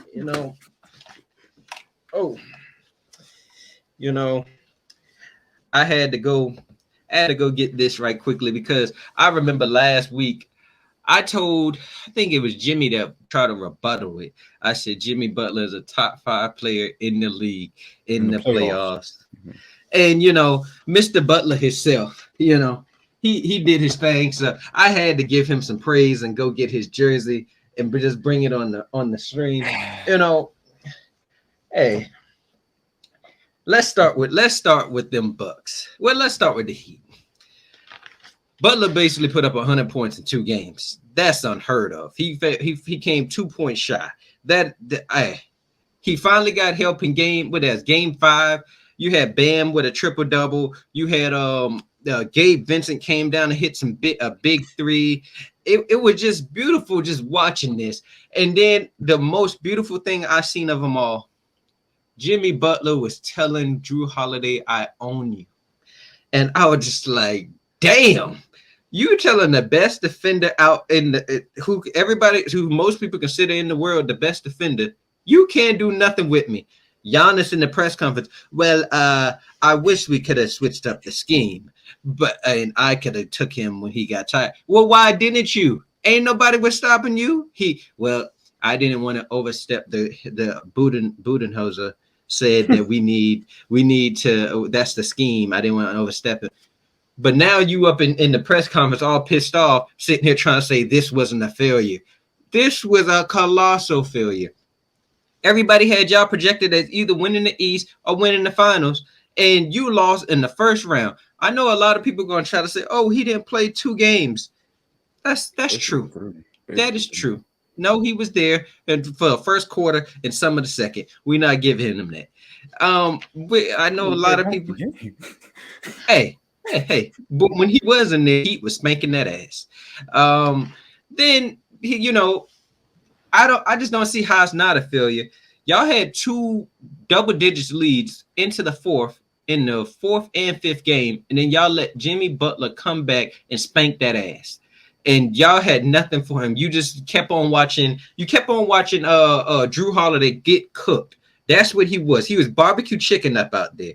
Jimmy Butler was cooking that boy so badly. Hey, and then Giannis come up out here, and I'd say this: the quote that he gave, I love it for a life quote. That is a great life quote. You're not always going to win every year, or you're not going to always win every single day, but that doesn't mean that it's a failure. But in sports, oh hell yeah, that was a failure. I don't care what nobody say there. I was arguing with my wife about it. Like, that's a failure. Like, I don't care. Like, if you open, nah, like, like I was listening to Nick Wright, and he was like, imagine if, or was it Broussard? It was like, imagine if LeBron or KD came out here and said this. People would be on their head top like no other.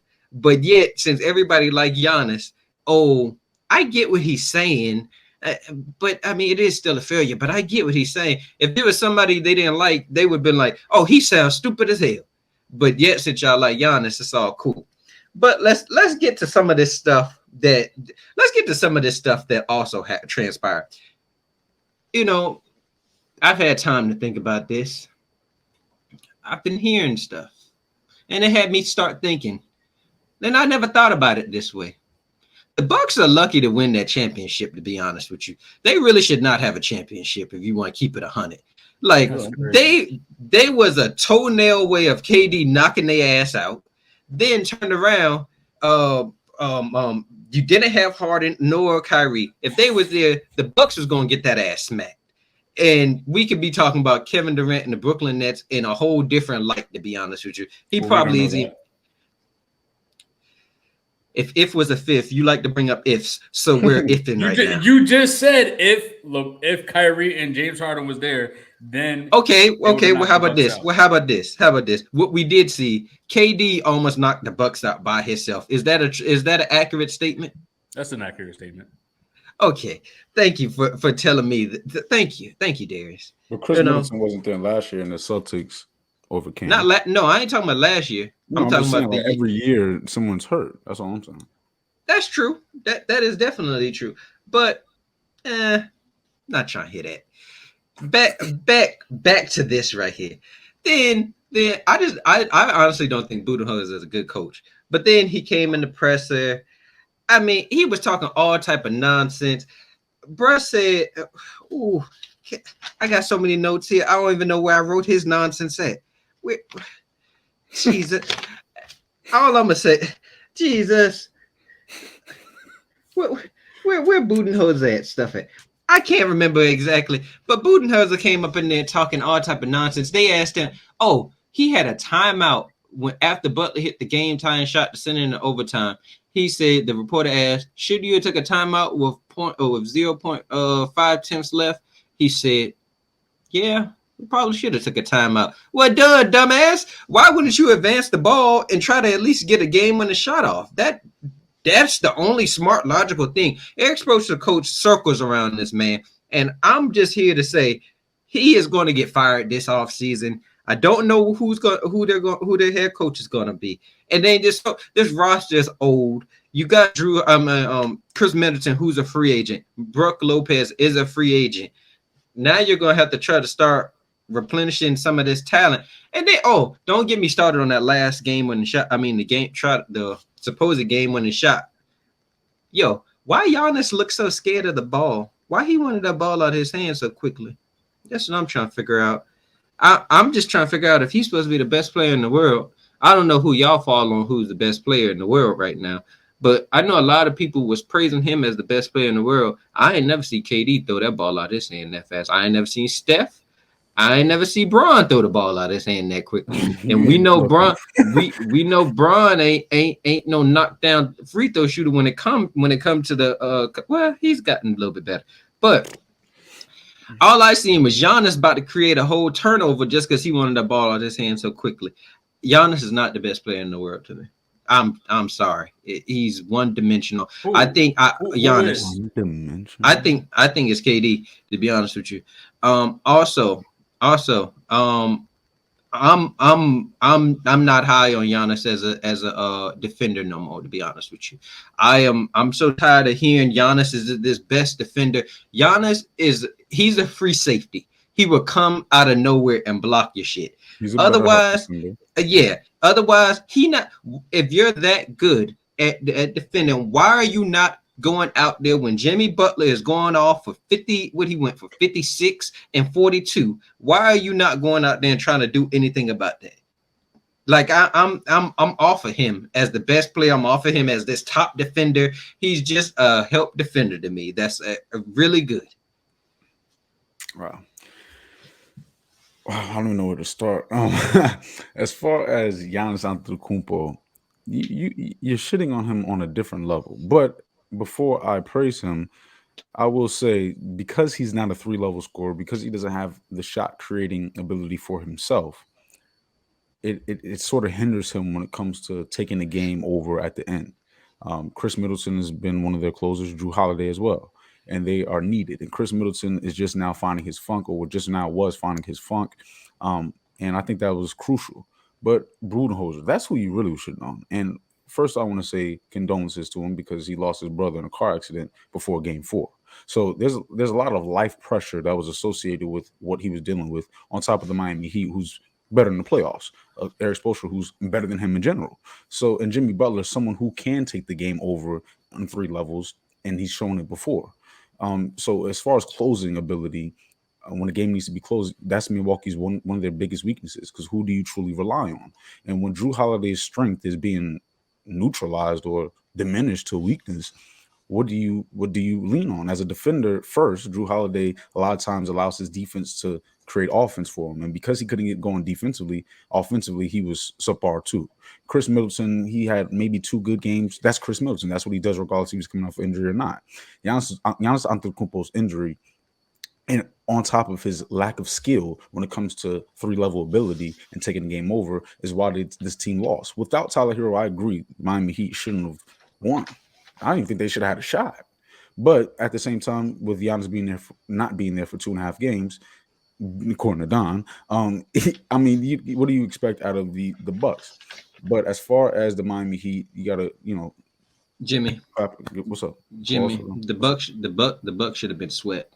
To be honest with you, they got lucky in game 2 with a historic 3-point shooting night, if we want to keep it 100. And Giannis wasn't changing nothing. He came out there in those 2 games. If you're the best player in the world, you should at least be able to get us one, right? See, all right. See, that's my thing. First off, Giannis he was hurt. He was injured. He was playing, hurt.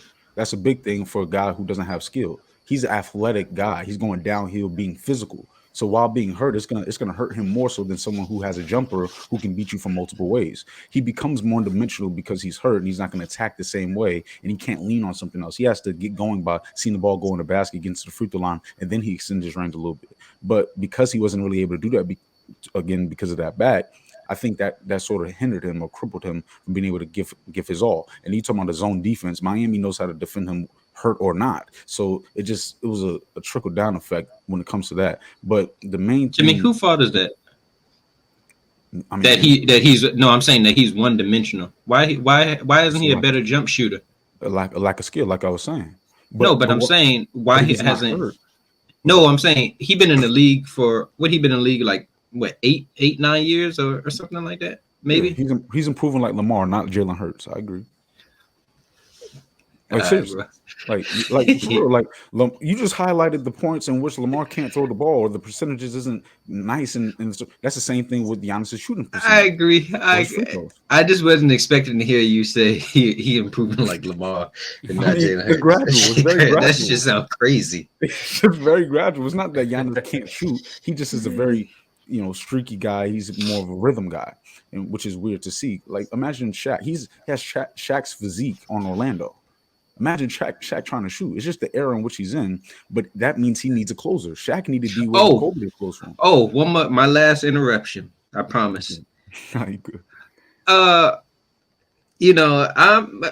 Some of your points are valid. I'm not really rolling with it, but what happened at the free throw line? Bro he missed 12 or 13 free throws. Now we've seen in the finals 12 or 13. Giannis. Wow. We've seen in the finals, bro went 17 to 17, and he supposedly worked on it. What happened in this last game that he was so horrible and he was so scared to go to the free throw line that he was throwing the ball away, trying to get the ball out of his hand? Because you want to respond or you want me to?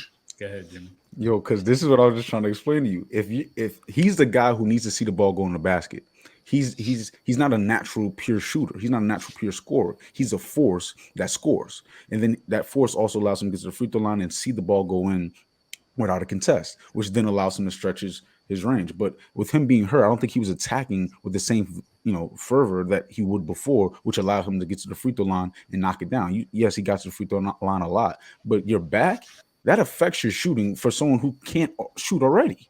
Like I don't like to use injuries, but I also don't like to ignore injuries. That's a big deal. He wasn't injured, but he was playing hurt. And I love that. I tip my hat to the mentality of Giannis Antetokounmpo. And that's why if LeBron or KD were to say it, I wouldn't. As far as the comment, I'm gonna speak on a little bit later in round robin because I have a lot to say about it. But the reason why we don't react the same with LeBron or Giannis Antetokounmpo is because the mentality associated with the two. Giannis, and I'm not challenging LeBron's mentality, but I prefer Giannis's mentality. And you're saying he shied away from the ball. I think LeBron has the skill set to not shy away from the ball, 3-level ability, but he still does it. Giannis's skill set is why he should shy away from the ball. What's LeBron's reason? LeBron tries to make the winning play. Yeah. He tries to make a good basketball play. Like I said last week, the best play isn't always you passing to someone else when you are the best player in the world and self-proclaimed the GOAT. Take it upon yourself to take over the game and close it because you have the ability, unlike Giannis Antetokounmpo. But even when you are the GOAT, there's been times that people have. Robert Horry has hit multiple big shots for Kobe. Steve Kerr has hit big shots for Jordan. Like Ray Allen has hit big shots for LeBron. Like but do they shy away from the moment? But Jordan, yeah, majority of the time they don't shy away from those moments. But I'm saying there's times that they have shot. I don't even like saying they shied. They made the LeBron play. They made the best play that they thought at that moment. You remember when Giannis when someone took the game when the game winning shot? Yeah, I forgot who. Yeah, I remember. That LeBron's like, oh, it's okay, draw. Jimmy Butler said Eric Spoelstra, forget that. Let me be that guy. I want to see Bron do that as opposed to say Kyrie go ahead take the corner shot in the finals. Don't you do that. There's been times that he has, because when he had David Blatt as their head coach, and he was trying to give the game-winning shot to J.R. Smith. You know, he was trying to give it to J.R. Smith. And LeBron said, nah, I got that. I'll take the last shot. And he hit the game-winning shot. I'm not saying he's not capable, because we've seen him do it before, but it's just like I was saying last week. It has to be the consistent mentality of a dog. That's what, to me, that's why he's not GOAT. He's in the GOAT conversation, but he's not the GOAT. LeBron is because of the mentality. LeBron is a dog. No, the LeBron against Boston Celtics. When LeBron right now is still a dog right now. I've came to appreciate LeBron over the last couple years. LeBron he's Jordan dog level. No, but I don't think nobody's Jordan dog level. Is he Kobe Jordan? Is he Kobe dog level? No, because them boys trying to just straight up kill you out there. But there's different dogs. Like, people might say Steph isn't a dog, but hell, you shit. I think bruh's a dog out there. He is a silent assassin. He don't look like he talking, but I guarantee you he probably saying something up out there. So I'm just like, it's different. It's different types. I get it. He's not the Jordan, the Kobe that's gonna let you know what they're doing to you. They're gonna be mean mugging you. I don't even think he's AI stepping over you. But LeBron is a dog. Let's get that up out of here. I'm only comparing them to the GOATs and the clutch moments. That's the only mentality thing is what clutch has to do. Your mentality and clutch go hand in hand. And I feel sometimes he used to shy away from the moment. And Giannis does it before a different reason. I believe they said LeBron got the most clutch points or something like that. Like ever. Right, but I'm talking again about mentality. He's had a lot of opportunity to have the most clutch points. I'm talking about you mentality. Are true about that. And you can argue his number two have had some of the most clutch points of all times too. You're talking about Kyrie Irving, D Wade against OKC, Kyrie against we know who. The plays have been assigned for him, and he, it is what it is. We're splitting hairs here. True. Yeah, man. I know how Jimmy feels about his LeBron James. Number 4. I'm sorry, number 4. Come on, it's no disrespect. But just for the but yeah, I don't know. I guess you could say the Bucs season was a failure. Number 1 team in the East. Battling Middleton's injury majority of the year, then Giannis coming into the playoffs hurt, and then you said Brook Lopez this is last year on his deal. He's a free agent after this. I mean, I guess as long as you have the core with the 3, Middleton a free agent too. Get him out of here. I seen the Rockets looking at stars, and that was one of the names. Right now, I think we're looking at Harden and seeing Harden and Jaylen Brown. I'll take Jaylen Brown on the Houston. Hey man, you welcome, brother. You welcome. And that'll go right into my narrative too. We know everything is about your narrative. Yes. Because you don't be believing in me, man. You don't be believing what I be saying. Because you be trying to sell bullshit. Hey, a lot of the bullshit be coming true, I guess. So I guess, hey, it is. I also want to touch on just quick briefs. Lakers, hey, I say this: y'all had some people step up for y'all. Austin Reeves, Rui, D'Angelo Russell. You better respect AD. Bron showed up a few of them games. Them Memphis kids. I like what Ja did. He said some nonsense that he was good out west, and he stood on it. Even when the reporter still asked him about it, he said, "I got to stand on that. I said it," and he didn't back down like Dylan Brooks running away from the media. So I give him props for that. But y'all really should stop talking. Like it's been proven now. Y'all are not good out in the West. I honestly feel like they need another bona fide scorer next to Ja. We're gonna get to Ja in round robin. You don't like I believe he's good, but I would rather have like a legit score, like a guy gonna get you some buckets.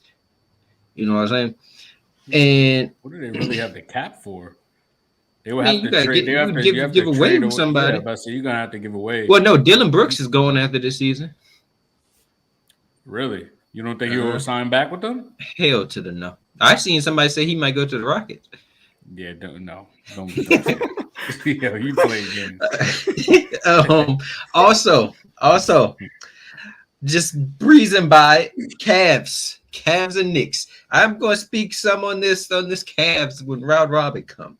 But my God, if the Bucks didn't fail, oh my God, we'd be talking about how the Cavs failed because they traded all that for Donovan Mitchell and lost in 5. That is ridiculous. And Donovan, you know what? I'm gonna say that for Round Robin. And my last one I wanted to speak on: Kings and Warriors. You know, Can't even gonna pull it out. Isaiah said it was over in 6. One team came out and showed up. One team did. They did. Wasn't them goddamn Golden State Warriors. The Kings was spanking that ass left and right. And I'm just looking forward to see what happens later on. You know, that's all I'm gonna give. But we all know we're gonna be lighting that beam later on tonight. Yeah, it's gonna be a tough one for the Warriors, man, especially on the road. It's gonna be a tough. Let's see if the veteran leadership can overcome this young Kings roster. I don't know. It's gonna be a tough one, man. Steph gonna have to have one of those nights. Yo, I ain't gonna lie. Clay just be looking like he just be throwing that ball up and it just go in. He don't even be shooting with a form sometimes. It just look like he just throw it. Yeah, his touch is crazy. Yeah, most different.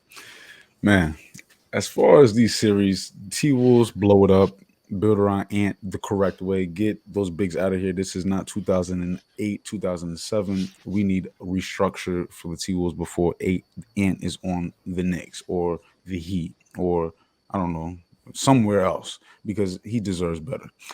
But also, and you got to keep your emotions intact. That's you're young. Don't be dumb. He was charged with something altercation Assault, after the game. There you go. Misdemeanor assault or something like that. We got to be better, bro. We got to be better. Set better examples. But anywho, it's gonna be a beautiful game next tonight actually 3 p.m. this afternoon.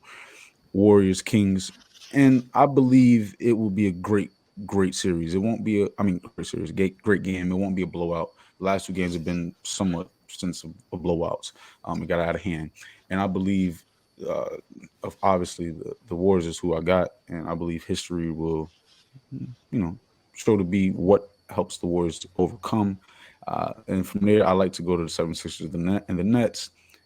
I believe Joel Embiid's injury is gonna really taint his legacy. If this continues to happen, y'all been saying it.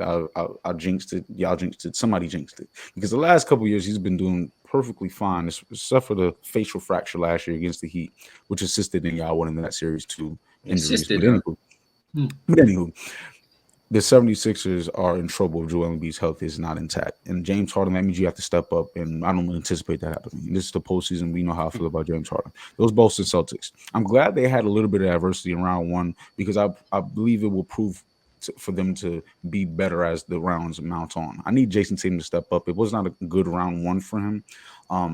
All in all, but I believe he will turn it around in round 2. And I don't know who's going to defend Jason Tatum off those 76ers. From there, I want to go to Knicks and the Heat. Looking forward, actually, I'll talk about the Cavs because those guys. You talk about the Cavs and all they traded. They traded a lot of their assets for the future. They need to build that bench up. Karis LeVert is the only guy with playoff experience besides Donovan Mitchell. And those bigs, they got eaten up by Julius Randle and by Mitchell. Doubles galore for Mitchell. Like I didn't anticipate Jared Allen being outplayed, and they look like rookies as opposed to vets. And Evan Mobley's youth was seen, and he needs to get a little stronger. As far as Garland, he needs to bring his aggression to the table more so, and they need to find a rugged defender with more experience. Jay Crowder on that team, I think he would assist put him at the 4 sometimes. But anywho, I'm looking for Knicks Heat. That's gonna be a rugged series. I'm gonna love to see it. But I challenge. I'm really need to see if Bam Adebayo can box out and win the possession. Uh, what you call it? Possession to possession on the boards. The most important thing for the Miami Heat is to be able to play small ball, but effective small ball, because then it allows the Knicks to then rely on Julius Randle in space against smaller guys. And in Julius Randle in crowd, he's not very good, and that's why I push back, because he's not a smart player in my mind. He doesn't take high percentage shots in my mind. You're talking about a big who steps back a lot, a big who wants to eat out the post but isn't that efficient in the post. Jalen Brunson is going to have to outperform Jimmy Butler, and I believe Kyle Lowry and the others, I can't believe I'm about to praise them, will outperform the others of the Knicks, the the RJ Barretts, the Josh Hart. I believe Jimmy Butler and Josh Hart, that would be nice. Two dogs going at it. Lakers and the ... Memphis, please hold that L. Please hold that, because I've been saying the Lakers have potential and they have a lot of depth. This team has potential and depth to make it to the championship. This defense with Vanderbilt, as long as he can stay out of foul trouble, is elite and allows for LeBron to get a spill early in the game, which allows him to be better at the end of the game. AD, I need you to be more consistent. LBJ, I need you to be more consistent. But from there, I think the Lakers can beat either the Warriors or the Kings in the next round. But I wouldn't be shocked if the Warriors won it. I would be shocked if the Kings beat the Lakers in the next round. And that's pretty much close it out, fellas. Yeah, yeah. Y'all touched on some great points, man. Just as a brief, the Nuggets already up 1-0 versus them Suns. I think they're trying to show that they are really like that in the West. Jamal Murray is playing out of his mind at this time, and he is a big shot taker, big shot maker for that Nuggets team. And I'm glad to see him healthy, and I'm glad to see him on a groove at this time, because he's a good scoring guard for them. So I'm excited to see how that series turns out, because the Clippers played the Suns pretty tough. I mean, Devin Booker had to step his game up. KD had to be a little bit more effective on the offensive end, which he has been. And even Chris Paul had to step up and be a scorer. And if Kawhi was in, if they had Kawhi and Paul George, that would have been a tougher series. And Kawhi's injury played a huge factor. Just to touch on the Clippers, I heard some analysts say that they should break it up. But then again, I mean, I heard that they're supposedly supposed to be getting a new arena, possibly for the Clippers. I don't know. Open So next season. so I mean, you want to keep your stars intact. You want those box office. You want Paul George to be there. You want Kawhi to be there. Maybe they keep Russ. Who knows? Kings and Warriors. I I was on the train of if the Kings can beat anybody, it could be the Warriors. Um, and they've shown that they have the upper advantage right now.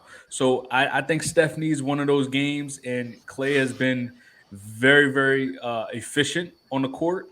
Um, I think we need a level-headed Draymond tonight, and Steph is going to need some help. So maybe Andrew Wiggins, maybe Jordan Poole. I don't know. I can't see it from Jordan, but I can definitely see it from maybe Andrew Wiggins being having that championship DNA with that core there.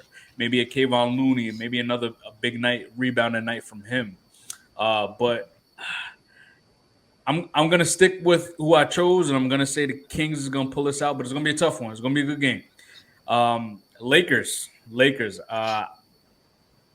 I had a feeling that AD was gonna play like a new man once the playoffs time started.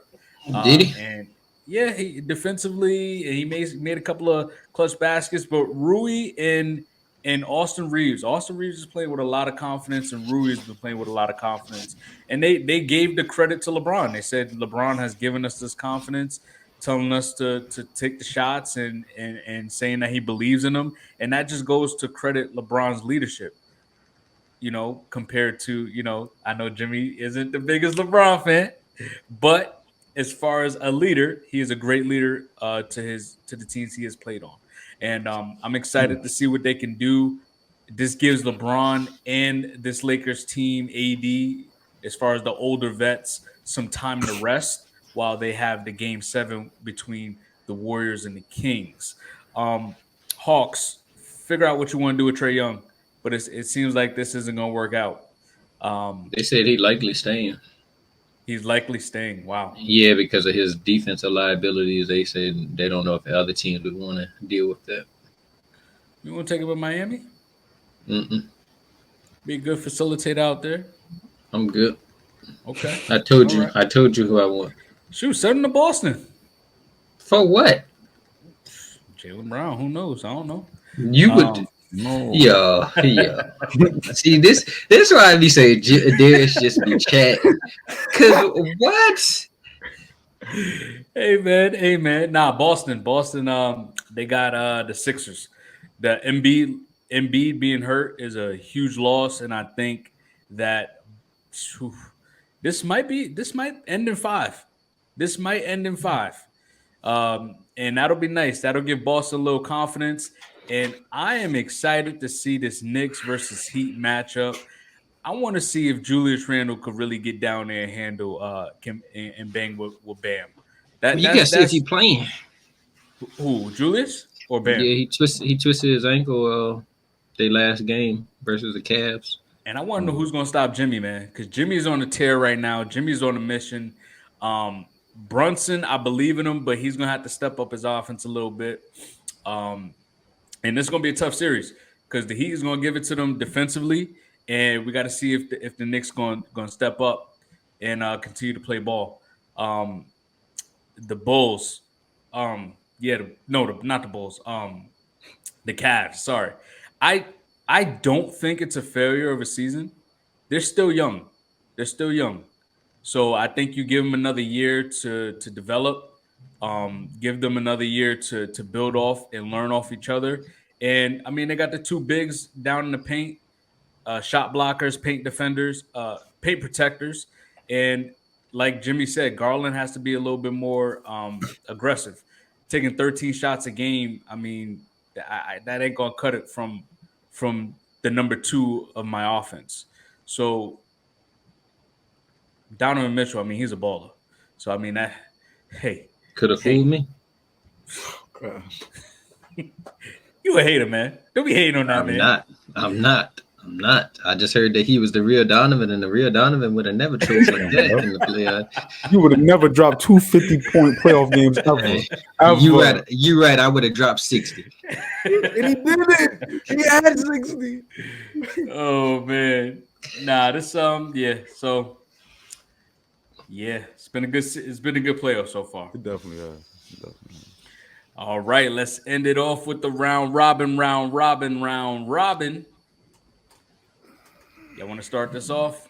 Yeah, I would love to start this one off because failure isn't in the vocabulary or in the scrapbooks of a boss mentality. And I love the boss mentality Giannis Antetokounmpo has because if I don't win, I learn, and learning isn't losing, and it isn't failing.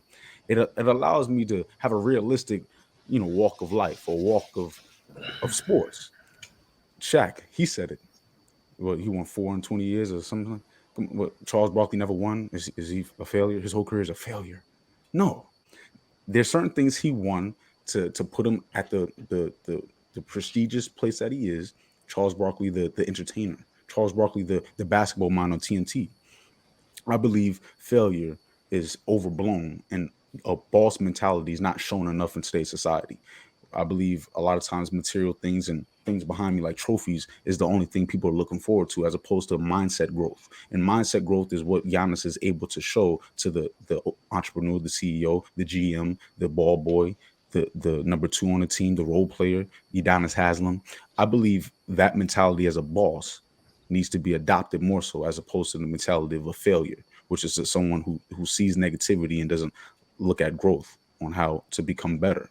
This loss allows for Giannis's legacy to grow even more so because adversity makes it sweeter when you see this thing behind you and this thing behind you here.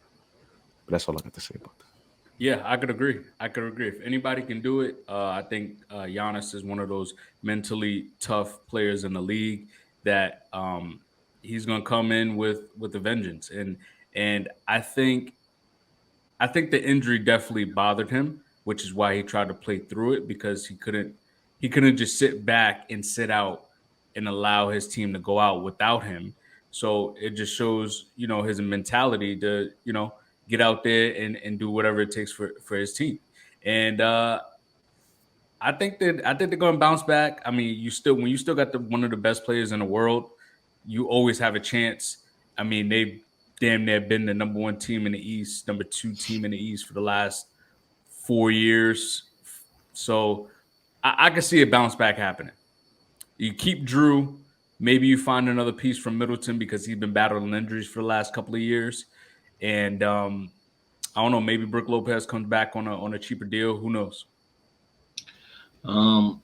Yeah, I'm not rolling with y'all on that. It's a failure. I mean, like I said, it's a good life quote, but in sports there are failures. If you're the number 1 team in the East, you should not lose to a play-in team. When the Warriors was up 3-1, was it a failure that they didn't win the championship that year? I'm genuinely asking. No, not in my mind. No. It wasn't a failure? Not in my mind. You were one win away from winning the championship, and Draymond decided to get himself suspended. You don't call that a failure, a collapse? No, definitely not, because that is self-inflicted wound you're alluding to isn't a self-inflicted wound. I think that's an NBA problem. I think that's what that was. And Draymond shouldn't have been suspended. I think it was a stimulus package for the Cleveland Cavaliers. I agree with that part. I agree with that part. But at the same time, you can still call it a failure. Like, anytime that you have a goal set and you don't achieve that goal, yes, you can learn lessons from it. Not saying that. I 100% agree with that. But at the same time, if you have a goal set in sports and you don't achieve it and you was projected, like the Bills last year, I would say their season was a failure. They was projected to be the Super Bowl champions. Josh Allen was supposed to be the NFL MVP. They failed at both of those. Hell, didn't even make it to the AFC Championship game last year. That's a failure. Like, But you can't. Yeah, you can't say that. You can't say that because, I mean, just for say, what if the Nuggets gets knocked out by the Suns? Is that a failure season for them? Yeah. So that's a failure for anyone who doesn't win the Super Bowl or championship. But no, I'm saying there's levels to this. Like, if Giannis went to the Eastern Conference Finals and lost to Boston, okay, we understand that. You're not gonna hear people be like, oh, he failed. But you lost to the first seed to a team that all season was looking hella inconsistent, hella underachieved. So you're stuck on the word failure, basically. That's the end of something. When you fail, it's over with. Like, if you say Charles Barkley's career was a failure. Okay, well, let me ask you this. Okay, maybe. If you failed a grade, that's not the end of it, but you failed. You got to just repeat that same grade. It's the same thing, bro. See, but I'm winning because I learn. In the midst of my failure, I'm learning something. So do they say, did you fail, or did they say you learned something? See, but that's what I'm saying. The boss mentality, you don't care what the other boss said. You care about what you like. That's what I'm saying. You saying, did they say you failed? I don't give a damn what they say. It ain't even got to be they say. It ain't even got to be they say. It ain't even gonna be they say, because when you tell somebody, no, I'm saying, but when you tell somebody, you can be like, oh, I failed this grade, just I had to repeat. You know what I'm saying? Like, nah, bro. Like, they had a goal. There was a number 1 seed. They was like number 1 or number 2 or 3 ranked in defense, and they couldn't do nothing with one man. Budenholzer would not change up his scheme for nothing. That's a failure. You failed to reach your goal. You failed to put a competent game plan out there to stop one man, and you didn't do it. I don't know how else to look at that. So is this a success for the Heat? Yeah, right now, wow. Yeah, because no, it's already no. I'm not sitting here saying like to our standards, but as of right now, it's a success because nobody saw us getting out the first round. We're already undermanned, and we beat the number 1 seed. That's already a successful season right there, regardless of what else happens after this. So that wasn't a failure of a season that you guys underachieved because you guys were supposed to be like a top 5 top 4. That was we underachieved all season. Okay. And then you overachieved when you actually got into the playoffs. Yes. Because I can't shut off what I've seen all season and be like, oh, this is a different time now. A different heat is going to come out. In the playoffs, they're first off your best. But I will say Jimmy Butler is different in the playoffs. But I'm just saying, like, goodness gracious, Eric Spoelstra, oh my goodness. For mine, I gotta say is Howie Roseman the best GM in football? I mean, he's drafted guys like Jalen Hurts, Josh Sweat, Lander Dickinson, Devontae Smith, Zach Ertz, Dallas Goedert, Lane Johnson, Carson Wentz. Carson Wentz did have an MVP season. He's also found their starting left tackle, Jordan Mailata. He found him in a rugby league. So he traded for players like DeAndre Swift, A.J. Brown, Gardner Johnson, Slay from Detroit. I mean, he's turned – this is now the Georgia Eagles. And, I mean, he has 2 Super Bowl appearances. Is he the best GM in football right now? Yeah, he damn sure better than Bill Belichick. Yeah, he's the best. He's definitely the don't best. say much. Yeah, that is true. The 49ers, what's that GM? He's pretty solid too. But that's John Lynch is out there? Yeah, I think he's pretty solid, yeah. But he definitely got the best GM. Yeah, as of right now, I would say I seen a post the other day. I was trying to see if I could find it, but they had the best. It was him, the Bengals GM, and somebody else's top 3. How did Bengals GM get in there? How is he not? We've been finding multiple under the radar players. Like nobody was talking about Trey Hendrickson. Yeah, nobody's talking about Trey Hendrickson. We got DJ Reader. We got Von Bell. Look at the draft classes he's been having these last couple of years. Like even before the last 2 years, bro. Like stop. Yo, your problem is you just like to sleep. Before Joe Burrow came there, y'all won 2 games, and I think the year before that, y'all won 4 games. Okay. I think the year before that, you might have won like 7 games with Andy Dalton. No. Relax. It's not worthy of this conversation. Yes, it is. Yes, it is. Bring his name up while we're praising. Just say y'all. Just say. Hey, number 2 was the Bengals GM. No, he was number 3. He was number 3. Hey, just say y'all ain't familiar enough with the Bengals over the Seahawks. And who the Seahawks? Yeah, the Seahawks literally it's been the last 2 years, and it's only really because of the Russell Wilson trade. Let's keep it 100 because that's how they got all those extra picks. Amen. We doing this with limited amount of picks, but they getting more bites at the apple. But hey, go off though. Chiefs GM. What about him? Hey, they just said the Chiefs had one of the worst drafts. They the bottom with this year. Yep. They've been able to find talent pretty well. They got the most valuable 2023 NFL draft classes. The Bengals at number 4, the Steelers at 2, Giants at 1, Eagles at 3, Chiefs dead last. They must be ain't doing something right over there. The person that the round robin I want to go to. I'm here to stand on this. I'm gonna do what Jimmy says. Say it with your chest. De'Aaron Fox is better than Ja Morant. I don't care what nobody say. From what I've seen all year and from the playoffs, I am rolling with De'Aaron Fox. Burr has a better field goal percentage, better 3-point percentage, better 2-point percentage, better free throw shooter, a better effective field goal percentage, more steals, 300 more points, true shooting percentage. What else we got here? And he's been the breakout star of the playoffs. Besides, one Jimmy G buckets. I gotta give it to. I could make a case because on the defensive end, but other than that, explosive. I mean, he shoots better than Ja. But as far as attacking the rim, I'm taking Ja all day. And don't forget, he was the clutch player of the year. Yeah, that is very true. He was the clutchest player in the league as far as the fourth quarter. Oof, that's tough. That's tough. That's a good case. It's a beautiful case. I always talk about 3 level scores, and De'Aaron Fox is closer to that. He has a more complete game, and his game allows his career to expand per se because he's developed something that you need to develop as you get older. But the thing about De'Aaron that Ja don't have is someone who can make plays for him on the court, and that's at the center position. That's a beautiful luxury.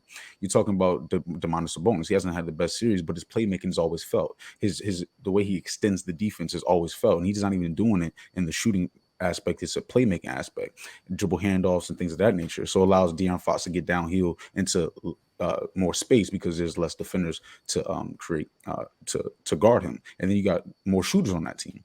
Memphis isn't known to have mad knockdown shooters. Dylan Brooks is. Come on now. Steven Adams, when he does play, Jaren Jackson, he can get hot from deep. Bain is nice, but the Kings, you can argue everyone on their team is borderline snipers. So I think Fox can do things more so with that spacing as opposed to Ja. But Ja's play style doesn't allow him to be on the level of De'Aaron Fox naturally. Yeah, that's a good argument. Jimmy, what you got?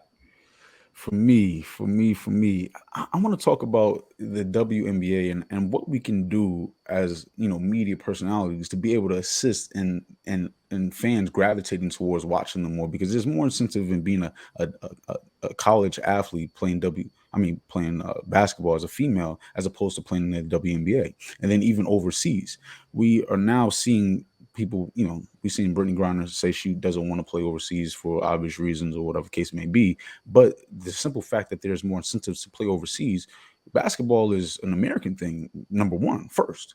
We should be more prideful on being able to be number one in gold in the Olympics, and that's with every sport. But when it comes to basketball, that's American, that's us, and I believe we need to do more for our WNBA and allow it to be the number one female league in the world. And we don't do enough. And I think we need to come up with better ideas on how to. Yeah, especially with all these talented females coming out of college year after year. I mean, the WNBA should definitely be. We should be winning gold medals year after year, as far as especially when we bring our team to the Olympics. And it sucks that a lot of our stars. One, I think that I feel like the stars get the credit, but I don't see any advertisements. I don't see any, I rarely see any big name female stars in any big time commercials. Why is that? So definitely should be more emphasis on the game. Fundamentally, it's one of the best. If you want to learn basketball, definitely watch women's basketball. And man, these girls can shoot. Yeah, I'm with you, Jimmy. This sport should be the WNBA should definitely be on a higher level than what it is. I agree, but I feel like once you continue to have like these college stars that keep coming to the WNBA, I believe it's going to continue to grow the brand because more and more people are going to tune into the WNBA. And honestly, I mean, they have some ballers out there, to be honest with you.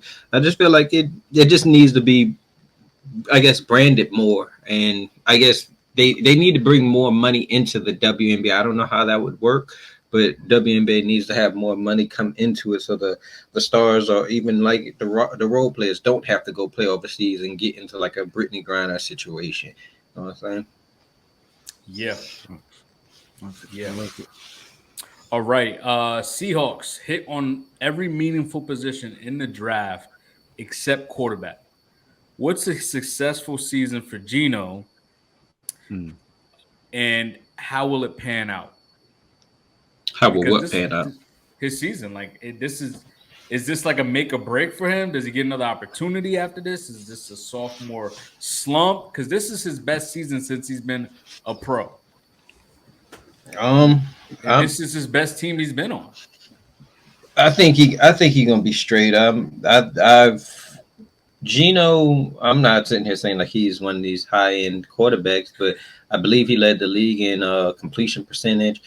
Bro puts in the work, and you got to respect somebody that puts in the work every day, even when he was a backup. I heard a story of even when he was on the scouting team, or yeah, when he was the backup, having to deal with like the scouting people, he would get on them like, bro, like y'all need to get y'all shit together. Like y'all affected me. I'm trying to win this job and stuff. So I respect Gino with his work ethic.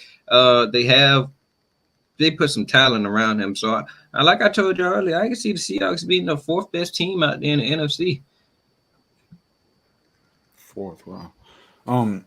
See, all right. Well, you're saying fourth because, well, yeah, they're not going to win their division for sure. I'll be shocked if they win the division. I've been quoting. I'm not saying that. I'm not saying, but I just think after those top three, who is better? Who the division winners?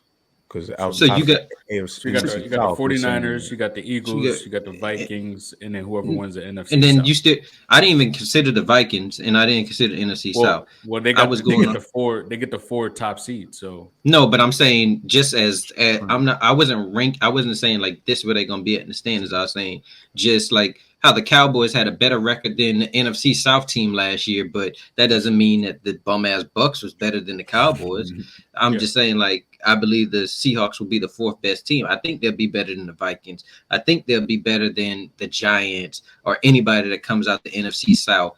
Like I'm just after the Cowboys, Eagles, and 49ers, who is better on paper right now? I mean, yeah, you make a great point, and I've been quoted as saying that he'll have a sophomore slump, something similar to that.